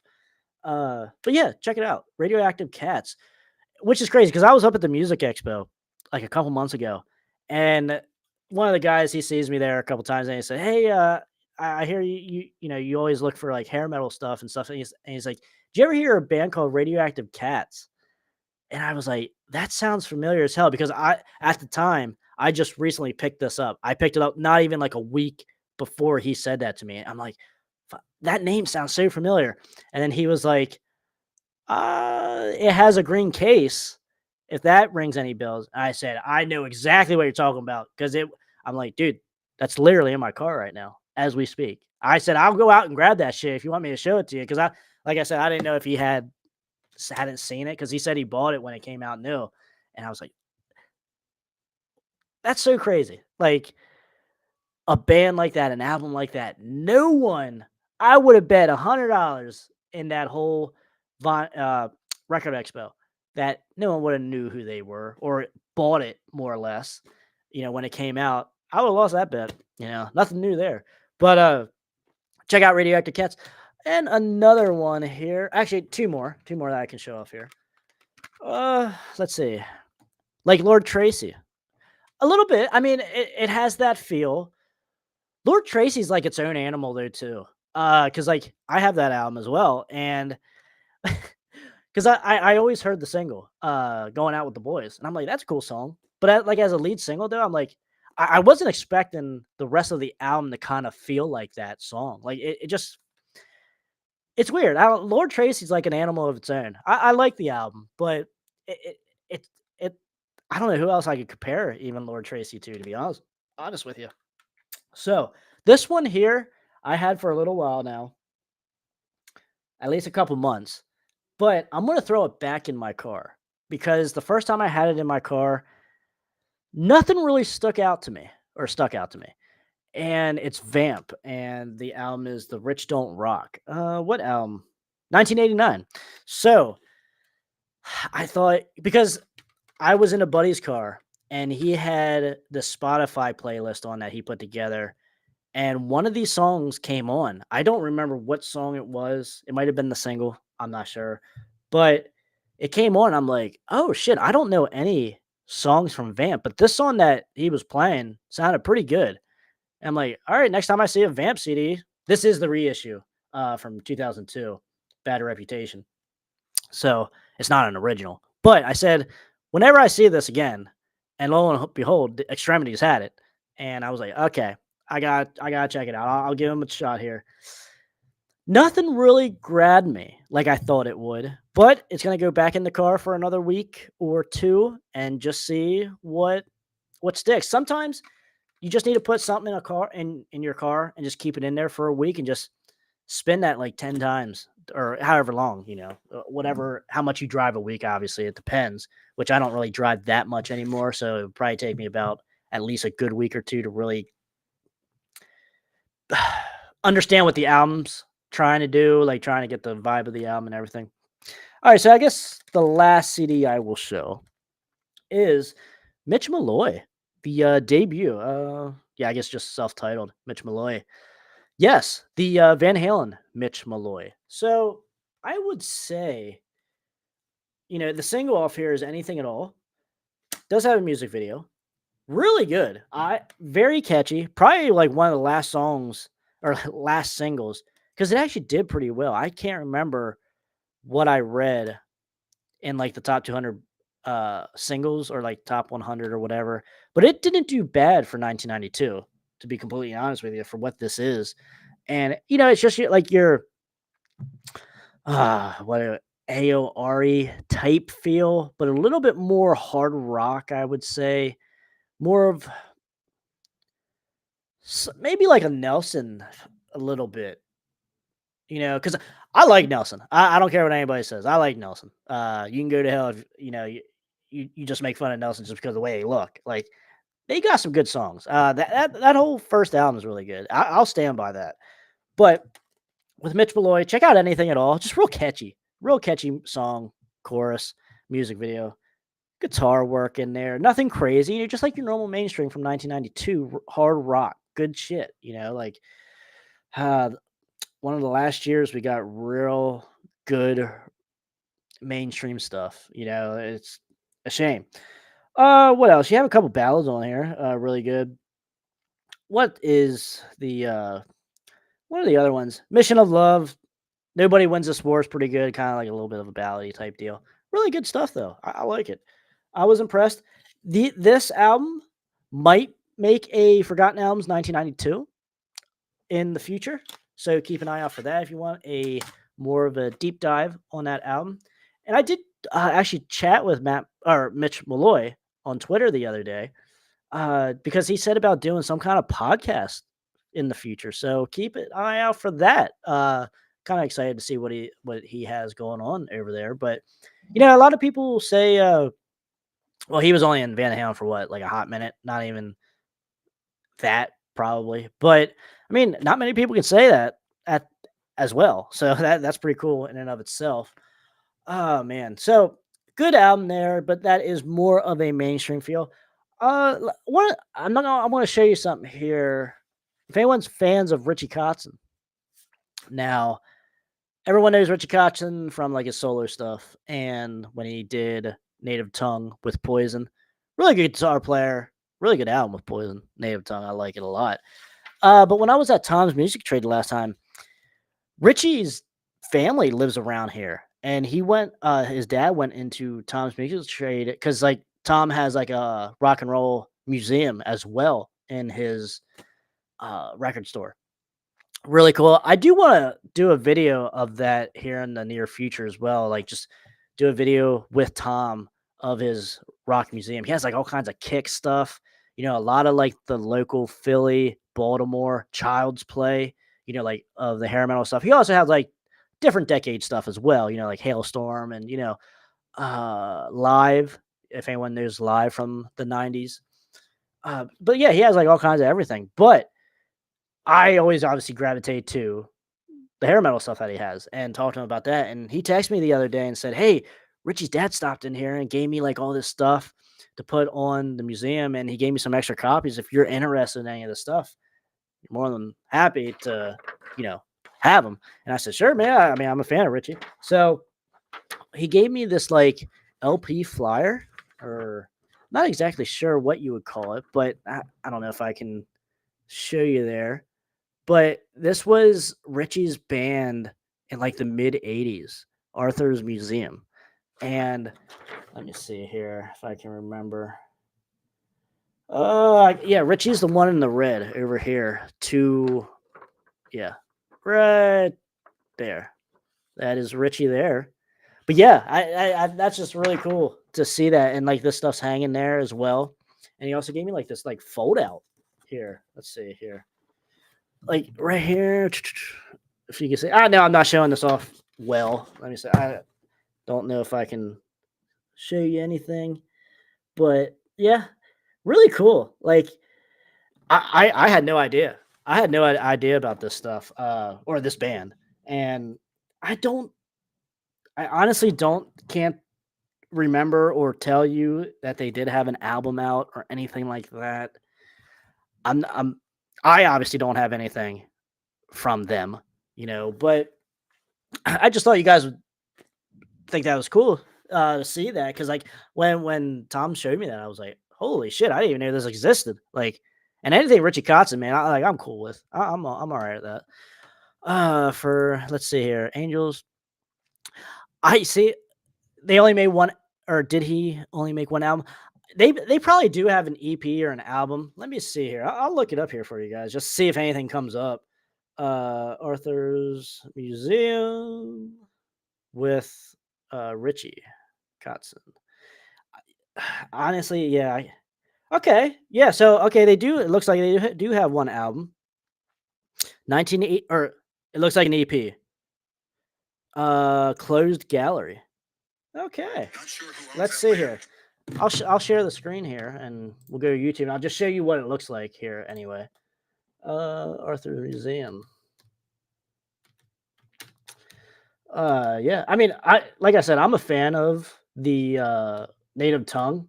I like Richie's work on that. I think that's one of Poison's best albums. One of my favorites from them. Because there's maturity on that album. There's some maturity on like Flesh and Blood and stuff like that too. But I think it's more prevalent on Native Tongue. But they also do have some fun songs though too. So I think it's like the best of both worlds. All right, let's see here. Uh, Let me share the screen. Let me not forget that. All right, here we go. Okay, so you guys can see this here. All right. Arthur's Museum. Closed gallery. Closed gallery here looks like is the full album. Some of the stuff. So that does. I guess that is the album cover. The first thing that I showed you guys. It was just like a cutout of it. Let's look at this. Must be the back of the album. I can't zoom that in. Okay. Well, at least we know that it. You know what? I wonder if Tom has any of the. He might have had. I wonder if his Richie's dad gave Tom one or two albums. That's possible because the more I think about it, I think Tom did have like a package deal if anyone wanted it. I think he posted that on his Facebook. But I was kind of like, I was buying some other things at the time, like music wise. And I was like, man, I just do not want to take a chance on that just in case, you know. But, you know, I'll have to listen to that. I actually did not listen to that at all. So let's see here. I will have to check it out on YouTube. I hate listening to songs on like YouTube or Spotify without owning it. Like always did that. I never did that. If I don't have the physical thing, I'm just not going to listen to it. It just sucks. All right. Dang, just checked Discogs. They only released it on vinyl and cassette. Okay. 1988. Okay, that's kind of strange. Unless it was kind of like a small label, maybe. I don't know. What else could be the reasoning why there wouldn't be CD? Because that was that's the time CDs were starting to get pretty well known and starting to produce CDs. That I don't know. Vinyl cheapest one goes for $100. Yeah. So the package deal was, I knew it was more than I was wanting to spend. Kind of. If I had the extra money at the time, I probably would have bit the bullet and just said, "Tom, here, just take my money, man. I'll take this. I'll take this off your hands." But there are some other things I was needing to get. Like I kind of forget what I was getting at the time. But man, I have to say the last couple of weeks I've been pretty good. Not spending too much money on albums because I got like 30 albums over here, vinyl and CD, that I haven't touched for like years that I bought. I just can't get to everything because then the next week, something new comes out, or I come across something new at a flea market or whatever. or a record store, and then I get sidetracked and get into that stuff, and it's just a never ending cycle with that vicious cycle with that kind of stuff. So it is annoying, but at the same time, you can't listen to an album or a band or whatever when you're not in the mood for that certain style of metal or music or band or just shit has to click sometimes. If you're trying to force an album, that's not a good thing. You just won't get nothing out of it. So, all right, let's see here. Did I want to talk about anything else tonight? For reference from the other albums, I did forget to mention of the What Ifs. Nirvana Nevermind did come out in the end of September 1991. So yeah, late 1991, early 1992, writing was on the wall. The fun had to end. Satan knew time was short, and he had to get rid of God's greatest work in music, and that is hair metal. So, more or less on that. But let's see here. I'm just trying to think anything else that came out this week, or if anything else you guys want to talk about. That while I'm thinking, I wanted to talk about the Motley Crue EP because that did have 3 songs, and it had that remake of "Fight for Your Rights" from the Beastie Boys. I hear that song enough on the radio around here throughout my life. I don't need to hear it from a 2024 Motley Crue. So, yeah, I don't know. Okay, this could Angel, we could make a whole video of this topic right here. What if grunge never got made? Yeah, I mean, what if grunge never got made? Would I guess would we have made the jump to rap more quickly? Possibly. I don't know. Would that have just? I don't know. I could say it's rap. Gangster rap is a 3-letter agency creation and operation. So, that's a whole nother conspiracy video. Like I can do like within music. Like do like a conspiracy type video. I kind of have very strong thoughts on that. Just it's hard to be depressed in hair metal. It's hard to find. Sure, yes, there are band members, people that like this stuff that do get depressed. Of course, we all go through that stuff. But it's just not when you listen to a Warren album, when you listen to an XYZ album, when you listen to a Poison album, when you listen to a Cinderella album, who the hell, while you're listening to it, feels depressed? That's a good. I don't know. It's hard. It's hard to find. That. Someone go out there and do a study on that. I know what my study is. Because if I'm feeling down, kind of depressed or whatever, just not feeling good, I tend to lean towards different albums. Like Zakk Wylde's Book of Shadows, the first one, really good for that. Like Iron Maiden's X Factor is really good for that. Like put the X Factor on in a dark room and just like chill with yourself. Just kind of like breathe. Or just go to sleep to it. Just kind of like just be relaxed, peaceful. X Factor is awesome for that. From Iron Maiden, really good.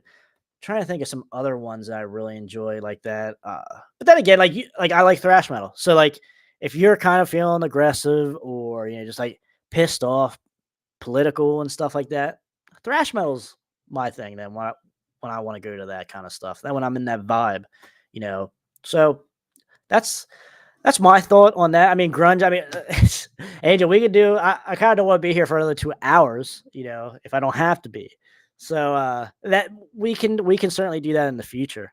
What if grunge never got made for our what ifs? Because I'm gonna do another what if. Maybe not our next live stream. Maybe we'll see.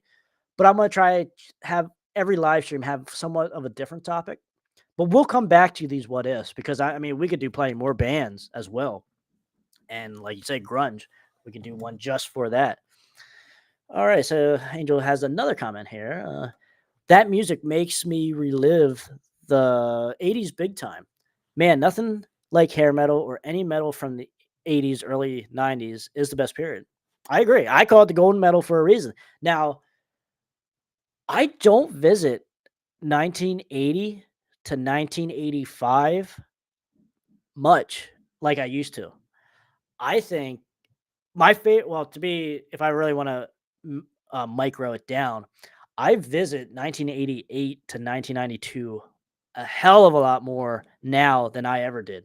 Is it because I'm growing up? Like, is that more my age demographic for that type of like sleaze?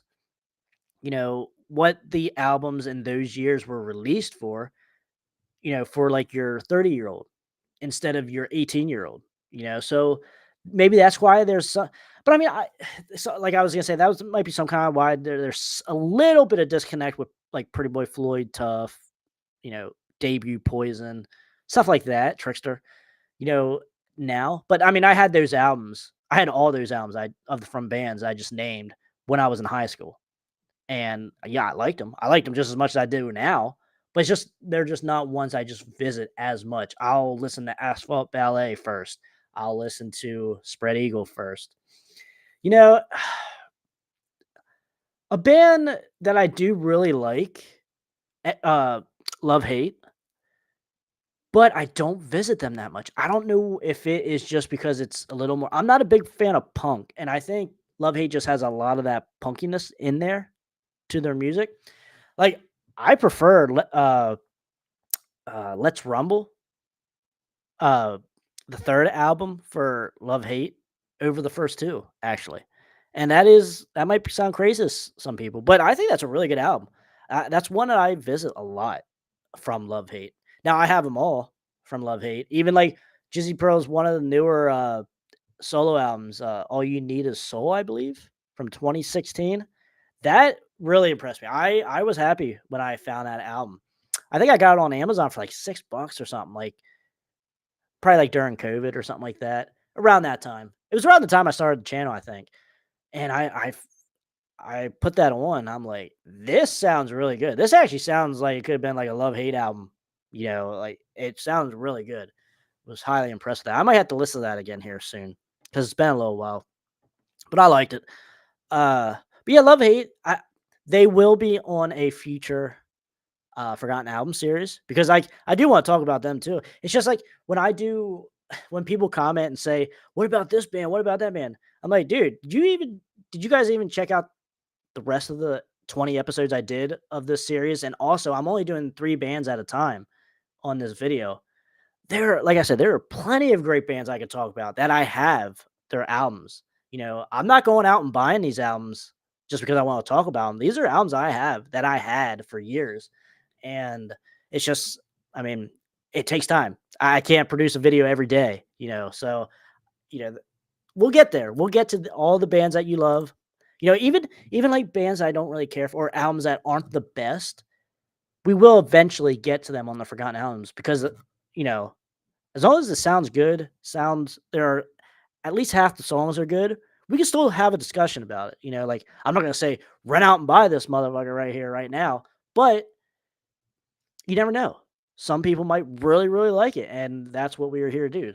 It's still a forgotten album, it's still, and I like I said, I would probably end up listening to this or to that album more than a lot of the mainstream stuff that you hear today, and that's what I want to do. That's the goal of the channel, and also to promote the new boys doing stuff, like Say Beer, uh, the Reckless Love, I mean, Veins of Jenna, they're not really around anymore, but like bands like that, Stop Stop. Who else, man? The Restless Hearts, I believe. Texas Hippie Coalition, like all kinds of good shit. Wild Street. There's so many good bands that people just do not know about. New bands, that are carrying the torch of glam, hair metal, and just even like there's thrashers out there. There's heavy stuff, and it's just like people just don't want to get rid of their radio singles that people knew when they were growing up, and they don't want to listen to anything new. That just irks me, man. That just because what this goes for anything. When you stop learning, when you stop learning new things, you start to die, one brain wise and physically, whatever. Whenever you stop learning and trying new things, you're essentially dying, and that's I can't hack that. I gotta have an I gotta find something new every week, or sometimes even every day. If the previous the previous day didn't produce anything good, I'm like, okay, gotta find something new. This just isn't sticking. So cheers, guys. Hopefully everything's going good. What are you guys listening to? Let me know in the chat. Put something in the chat. I'll bring it up here for you guys, for everyone else to see and see what we got. Because we are here. We are at 90 minutes. We have been doing this for 90 minutes. Does not feel like that. It might feel like 120 minutes. No, I'm just kidding. It feels we're good. We could go on for a little bit longer if you guys had questions. I mean, I'm not going to just stare at myself here for a while, but if you guys want to talk about something, we can.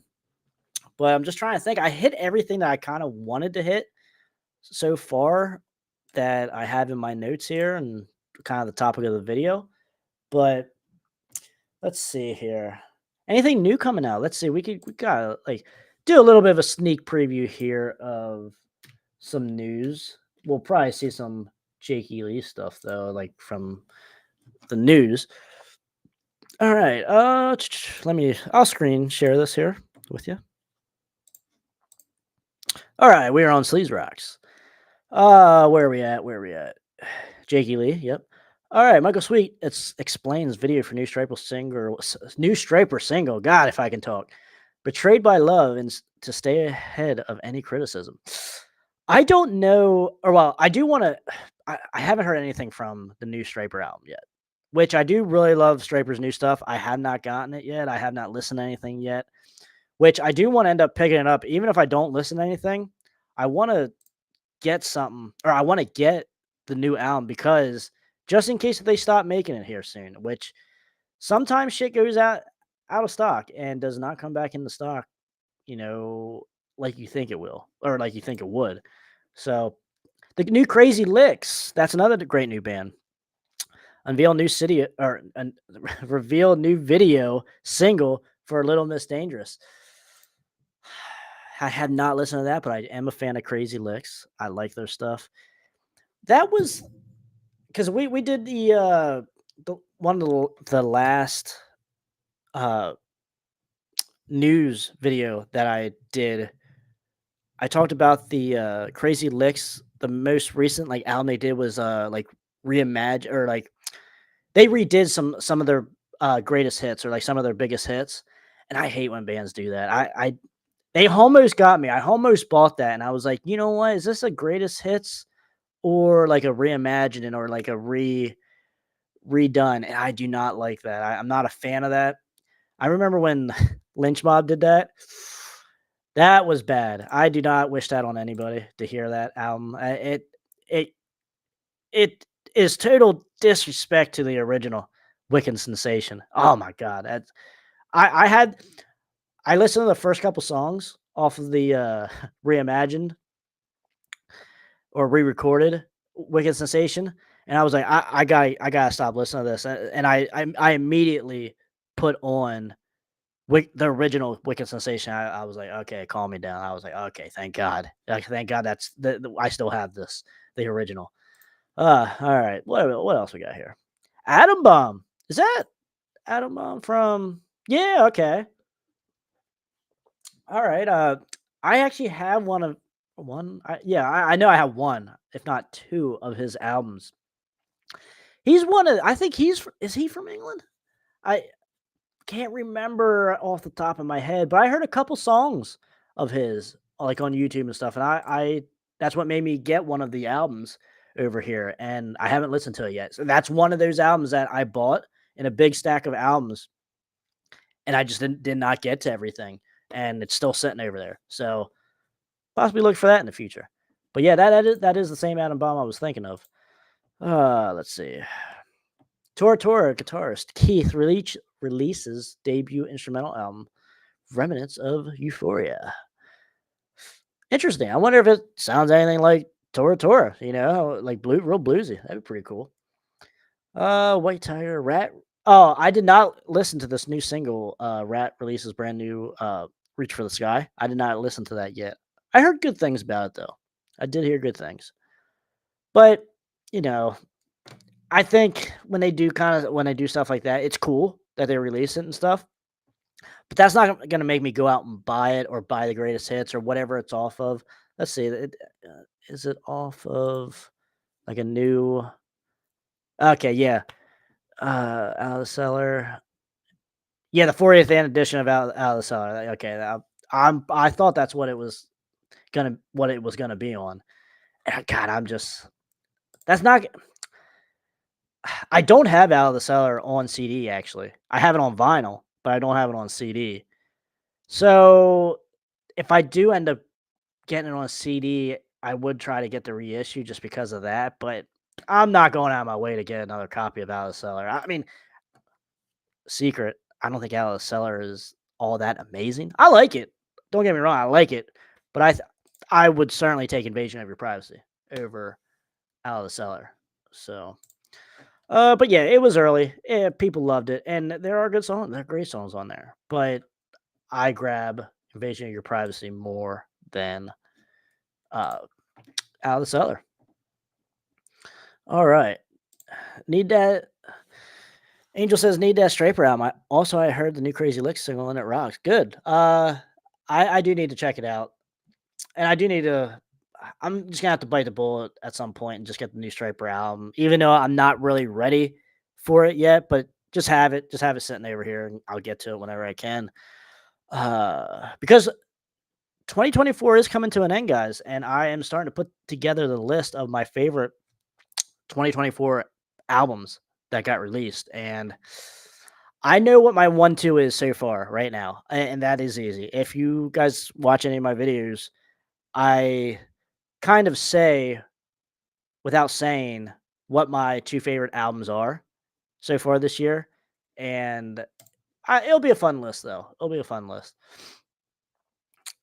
I hate when they remake songs. Yeah, I'm right there with you.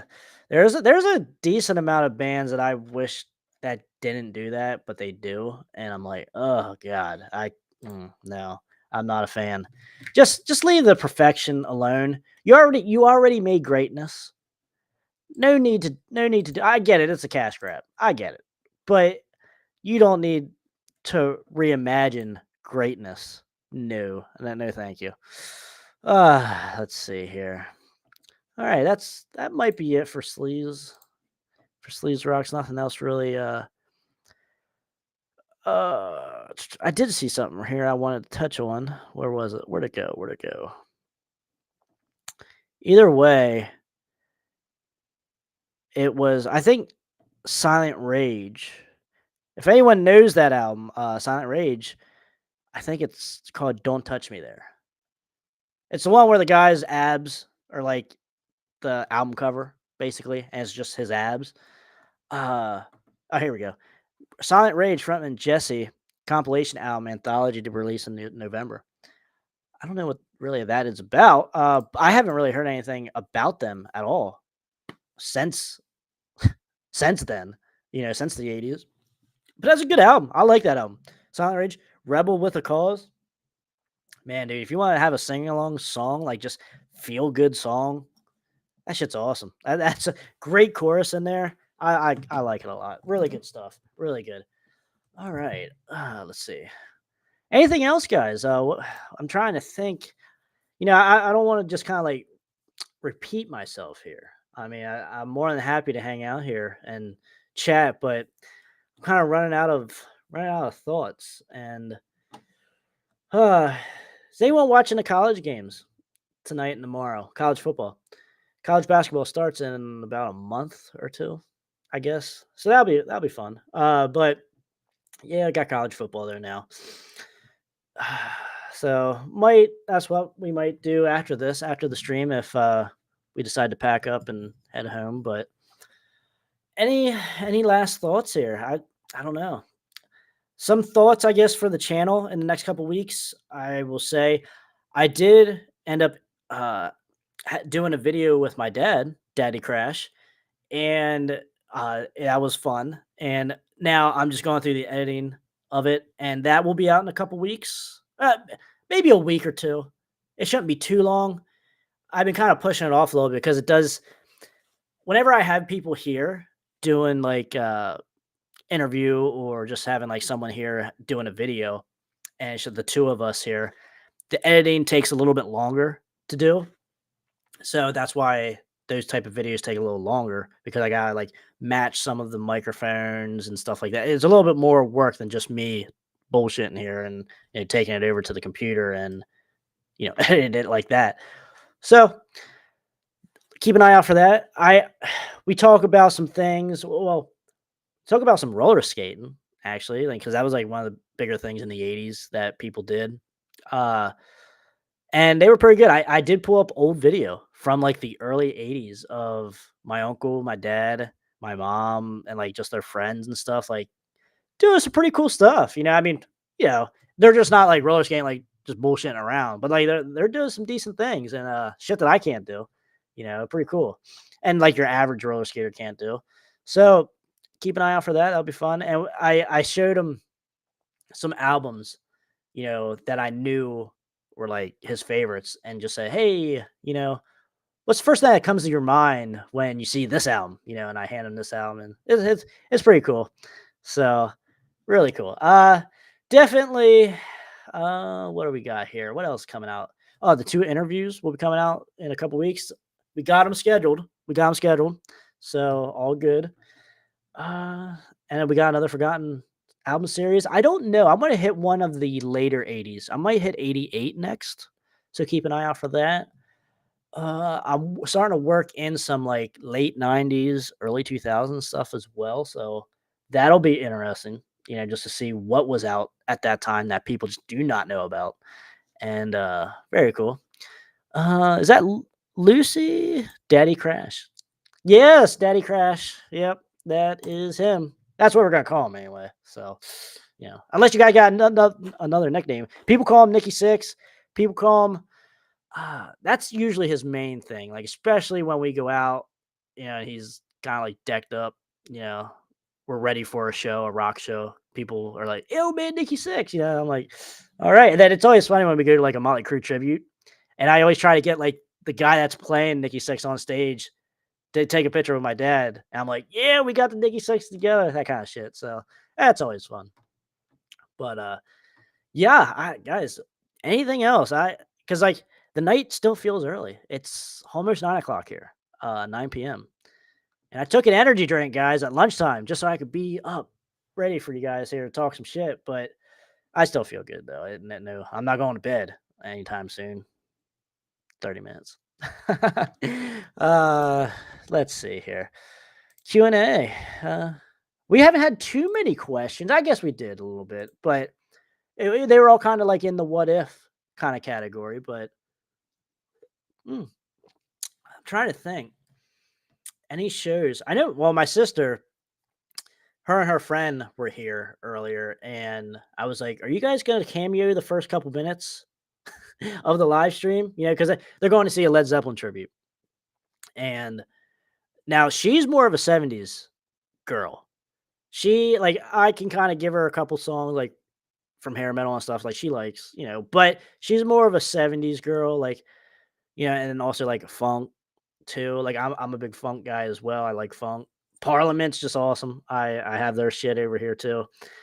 Really good stuff. Like soul stuff. Like I'm into that. She kind of leans more on that kind of side of things, and she kind of likes alternative too, which I give her shit all the time for. And but no, but I'll give her a pass on her music taste. It's good for being a 20-year-old. I'll give her a pass.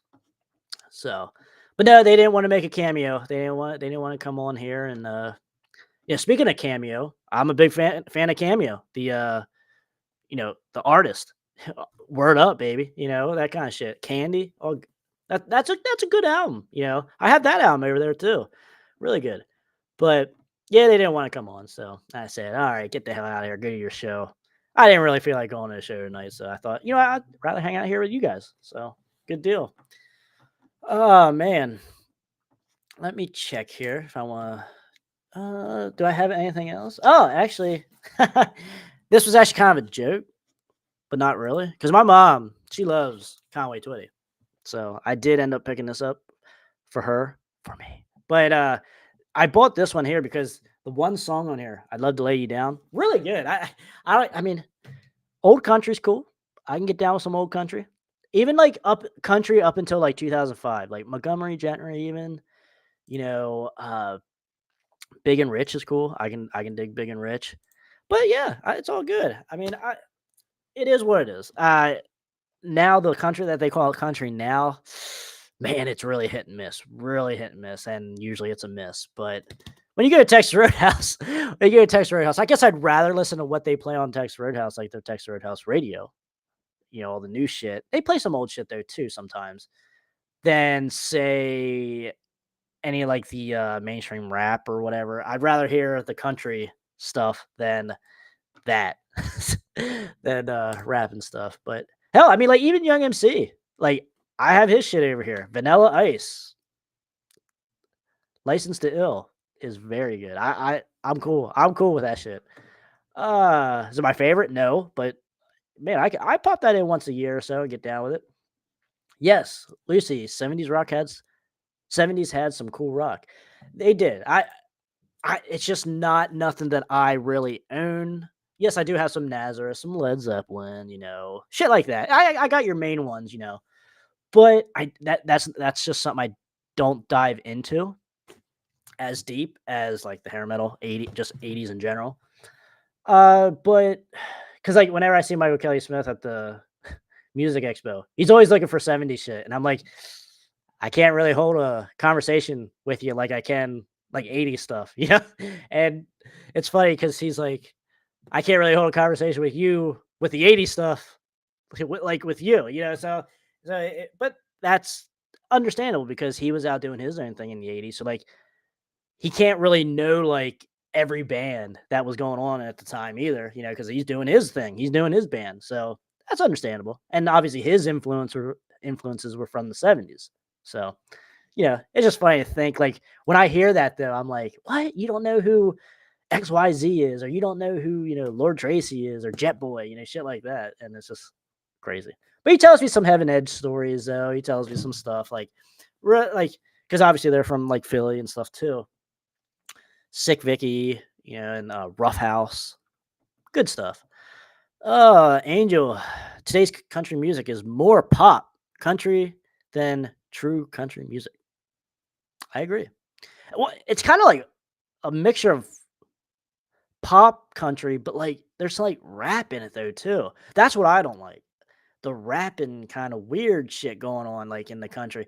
It has like some tinge country sound to it, but then you have like someone kind of like trying to rap over it too. It's like, what are we trying to do here? Like, and I'm not the biggest fan of like Aerosmith and Run DMC and like Anthrax and Public Enemy. I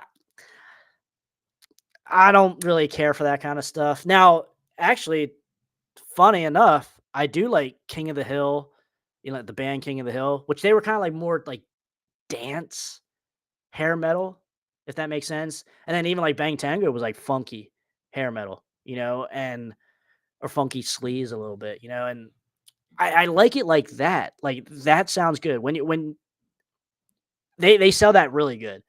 But I don't know. I just find country and rap just weird. Like two extremes, two total extremes on the opposite sides, and strange. So I mean, I'm sure there are some bands or some country acts out there that make it work that just aren't mainstream. But all right. Didn't Taylor Swift started as a country singer? Apparently, she actually like grew up like an hour away from me here. What was it, Reading? Like Reading's about an hour away from me, Pennsylvania, and yeah, I don't want to say that too many times, but yeah, I do remember seeing like stuff on like Facebook and stuff like she was like playing like a battle of the band. It wasn't battle of the bands, but it was something like that, but for country, and she was like on this small stage and like just a couple people around and stuff. Like people were showing pictures and stuff from back in the day. And it's just crazy. I mean, she did apparently start from nothing, like I don't know. I wasn't in that scene. I mean, I was around, I guess, at that time, but like I wasn't in the scene, so I couldn't really like follow her like that, you know. But like, even like around my area, there are some good country bands. Like I even who the hell is it now? That's gonna bother me. Who it is now?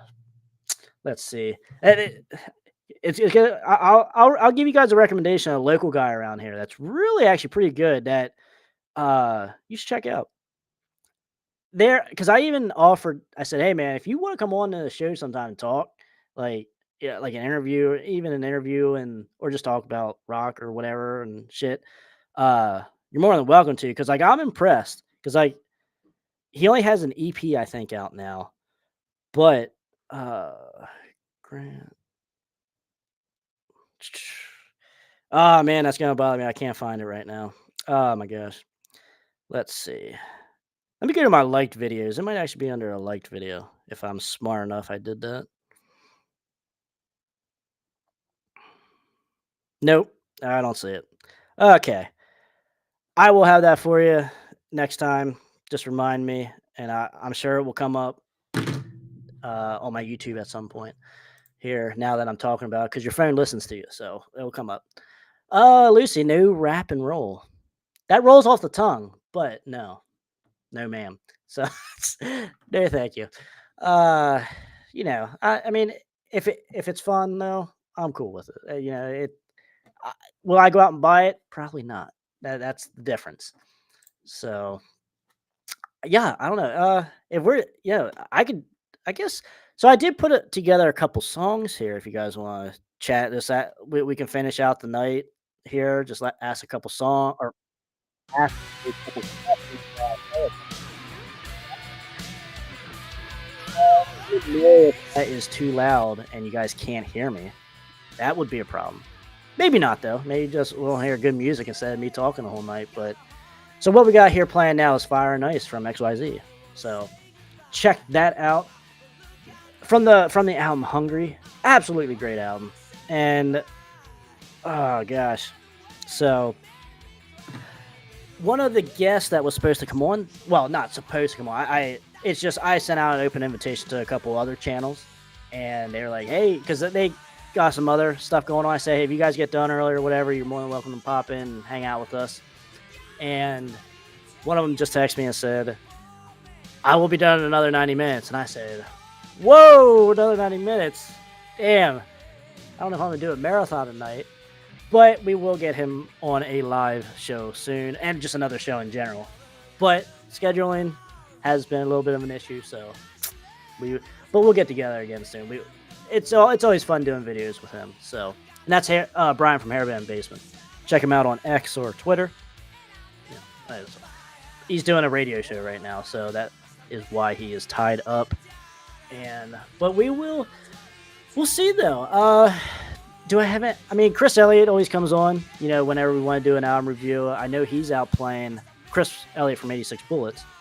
He's out doing an acoustic show, I think, right now in Maryland. And I'm trying to think. We don't have nothing scheduled as of now. But, I mean, there's always shit that we can talk about. Like, we always talk about, like, more of the heavy metal, like, traditional heavy metal stuff. Or thrash metal. Like, I like to bring him on for thrash metal. He's a good guy for that. But I'm trying to think anyone else. Actually, I might actually have a young blood, younger than me, coming on the show very soon. We didn't schedule a date yet, but we have been talking. So keep an eye out for that. And he actually works for somebody that's an OG. So that is cool in and of itself. I will not spoil it. I will let him explain it when he comes on the show. But trying to think if I have anything scheduled to go on anyone else's show. I don't think so. It's been kind of light lately. So definitely just been kind of laying low a little bit. Nothing crazy. I haven't gone to many shows either. I think my sister's actually been going to more shows than me the last month or two. So that's crazy. If you would have asked us that 2 years ago, that wasn't the case, So, but I hate to say this, the scene is kind of drying up. Live music in general, just live music in general, but the metal scene, you know, is not looking good. I will say this year, especially locally, has been pretty bad.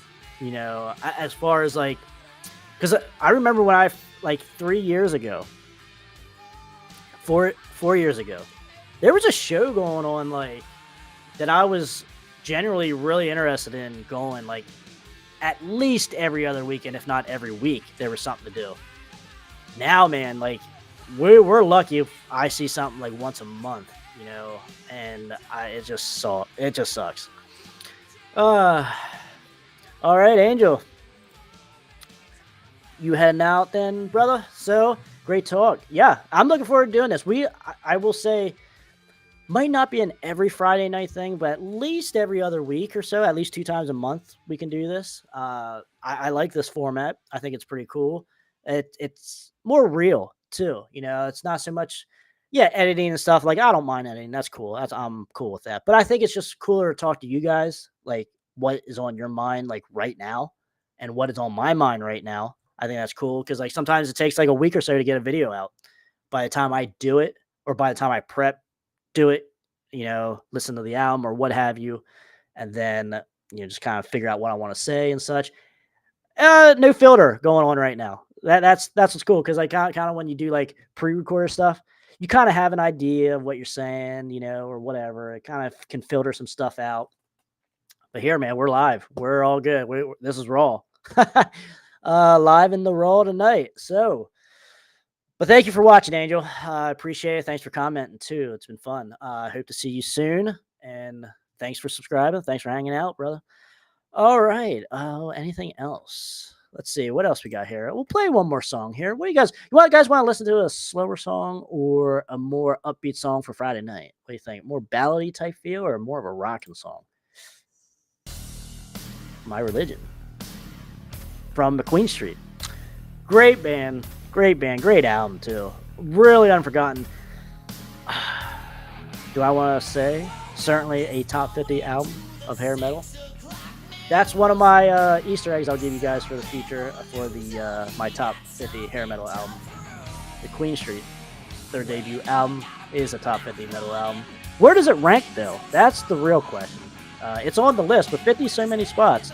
But I will tell you what, there was some stuff I had to leave off that list that I was like, oh my gosh. Because like 40 to 50, talk to me every other day, and that 40 to 50 range is going to move within itself, and also albums that are just outside, like honorable mentions, just outside, are not going to make it.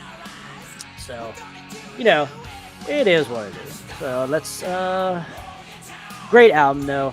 If you guys want to check out the ballad on here, if you're into ballads, In Heaven is really good. And then Only the Wind is another one as well. I guess maybe Time, if you could somewhat consider a ballad, but it's just a slower song. Slower mid-tempo song, I wouldn't necessarily say ballad. Alright, let's see, anything going on here? I'm just checking up how everything's going on here. I got a couple thoughts. Here with the Forgotten Album series. So I do plan on doing 1988 here soon. I could still do like 5 more at least videos from 1990 and 1993. Like that, there is infinite amount of albums from that year that's just awesome that needs to be talked about. So yeah, okay guys, that pretty much wraps it up. We've been at this for 2 hours now. We'll make it nice and even, 2 hours and 3 minutes. But thank you guys for watching. Thanks for sharing as well. Thanks for hanging out. Thanks for commenting. Give this video a like, subscribe, you know. Oh, Lucy, rock chicks like the ballads. That is a big reason why hair metal was as big as it was, too, because of the women in the scene, you know? Because you don't see thrash metal thriving because of the other half of the population, the women population, in those shows, yes, you do see some. You do see some. There are thrash metal women, black metal women, you know, death metal women, of course. But so many of them were in the hair metal scene, and that just really drove it to mainstream and helped sell, you know, and that's what it was, and that's what sucks, you know. Well, that's what sucks, that it kind of died off then after the golden era, I think, and that is a reason, because there's just not that many women in it anymore either, you know. Well, there's just not that many people, guys either, you know, like guys my age, younger, like they ain't there, you know. I gotta drag all my friends, you know, like that do go out, and gotta drag them to a show, and I'm like, God damn, I'm tired as hell texting you guys all week, seeing what you guys are doing, you know. Fuck, you know. So it is what it is. So, but you know, sadly, there will be a day when the stuff might be as a live thing might be totally gone, and that's somewhat scary to think about, but might just be, you know, might be reality, sadly. So I don't want to leave off on a bad note here. I don't want to leave off on a negative note. All right, we will finish off with one more song here. What do we want to do? Let's get a fun song. All right, we'll finish off with another XYZ one. Face Down in the Gutter. Great. Terry told us Terry, the singer for XYZ, told us the story behind this song. You know, he said after a show, after hanging out with the fans and stuff at the bar, or you know, at the XYZ was the house band for what was not the Troubadour? Was it the Rainbow? What? It was one of those on the Sunset Strip that they were the house band for. And he's like, yeah, man, after doing a show, hanging out with the like fans that were there and stuff, and then you're drunk, you know, you're drinking, you go outside and you just fall down facing the gutter, and then they just, you know, kind of went into the song then. And dude, Terry still sounds really good live. Really good. I seen him 2 years ago with George Lynch. Lynch Mob, and then Terry as XYZ opened up with All or Nothing as well, which is a great young band as well. And Terry, man, he still sounds good. He can still sing like what you're hearing right now. Like, he still sounds like the record. So, awesome stuff. Oh, man. Face Down in the Gutter. Awesome. XYZ, top 5 band for me. Top 5 band all around. That's crazy to say when they only had, roughly, you know, give or take 3 official releases. But, man, those first 2 releases, man, it's hard to beat. And there's a lot of great shit out there from this era. So, yeah. Who's Casey. Going to Slaughter Great White concert next month as a 24-year-old. But I'm sure to be the youngest one there. Shout out to Casey. All right, 24. Good deal. Slaughter. I did see Slaughter live 2 years ago now. That was the first and only time I seen him. Yes, Mark cannot sing anymore. But I still had a hell of a time. Still had fun. It was awesome. What did piss me off, though, about the Slaughter set list, they did 2 cover songs. Slaughter has 5 albums. Good albums. Great material. And you're filling up your opening set list. They were an opening band. They weren't the headliner. So, they were only on for 30 minutes, maybe slightly more. Okay. And you're putting 2 cover songs in. I don't want to hear Slaughter do cover songs. I go down to the bar tomorrow night and hear a cover band do Steppenwolf. I'm here to see Slaughter. I'm not here to see fucking Steppenwolf. What's going on? Steppenwolf's cool. But not when Slaughter's in front of me here. And I want to hear, you know, stuff from off of Fear No Evil. And you're playing, you know, Steppenwolf. Get the fuck out of here. But it was fun, though. I had fun. Was that... I think that was the Dawkins show, too. It was Slaughter, Dawkins, Vixen, or Warren. I can't remember. There's because there was like 3 years straight. I went to like the same. They had a show there. They had like an '80s night at the York Fair, or like this big fairground, and they had. It was like 3 years in a row I went, and I get like the bill mixed up, like the bands that were on each year. But very good. Kix was an opener for one of the years, or 2 of the years maybe. But yeah, Kix is always a good live band. They're like royalty around here in the Pennsylvania, Maryland area.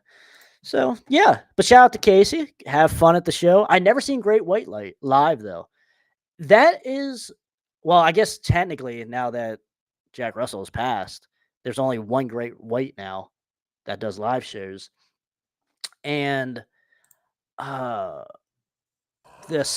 Brett Carlisle, awesome dude. Got to talk to them backstage when he was a part of All or Nothing. Well, I think technically he's still a part of All or Nothing, the band. But now he goes out and he's the singer for Great White. Awesome, dude. I will say, because All or Nothing opened up for Terry XYZ and Lynch Mob, but All or Nothing was great live.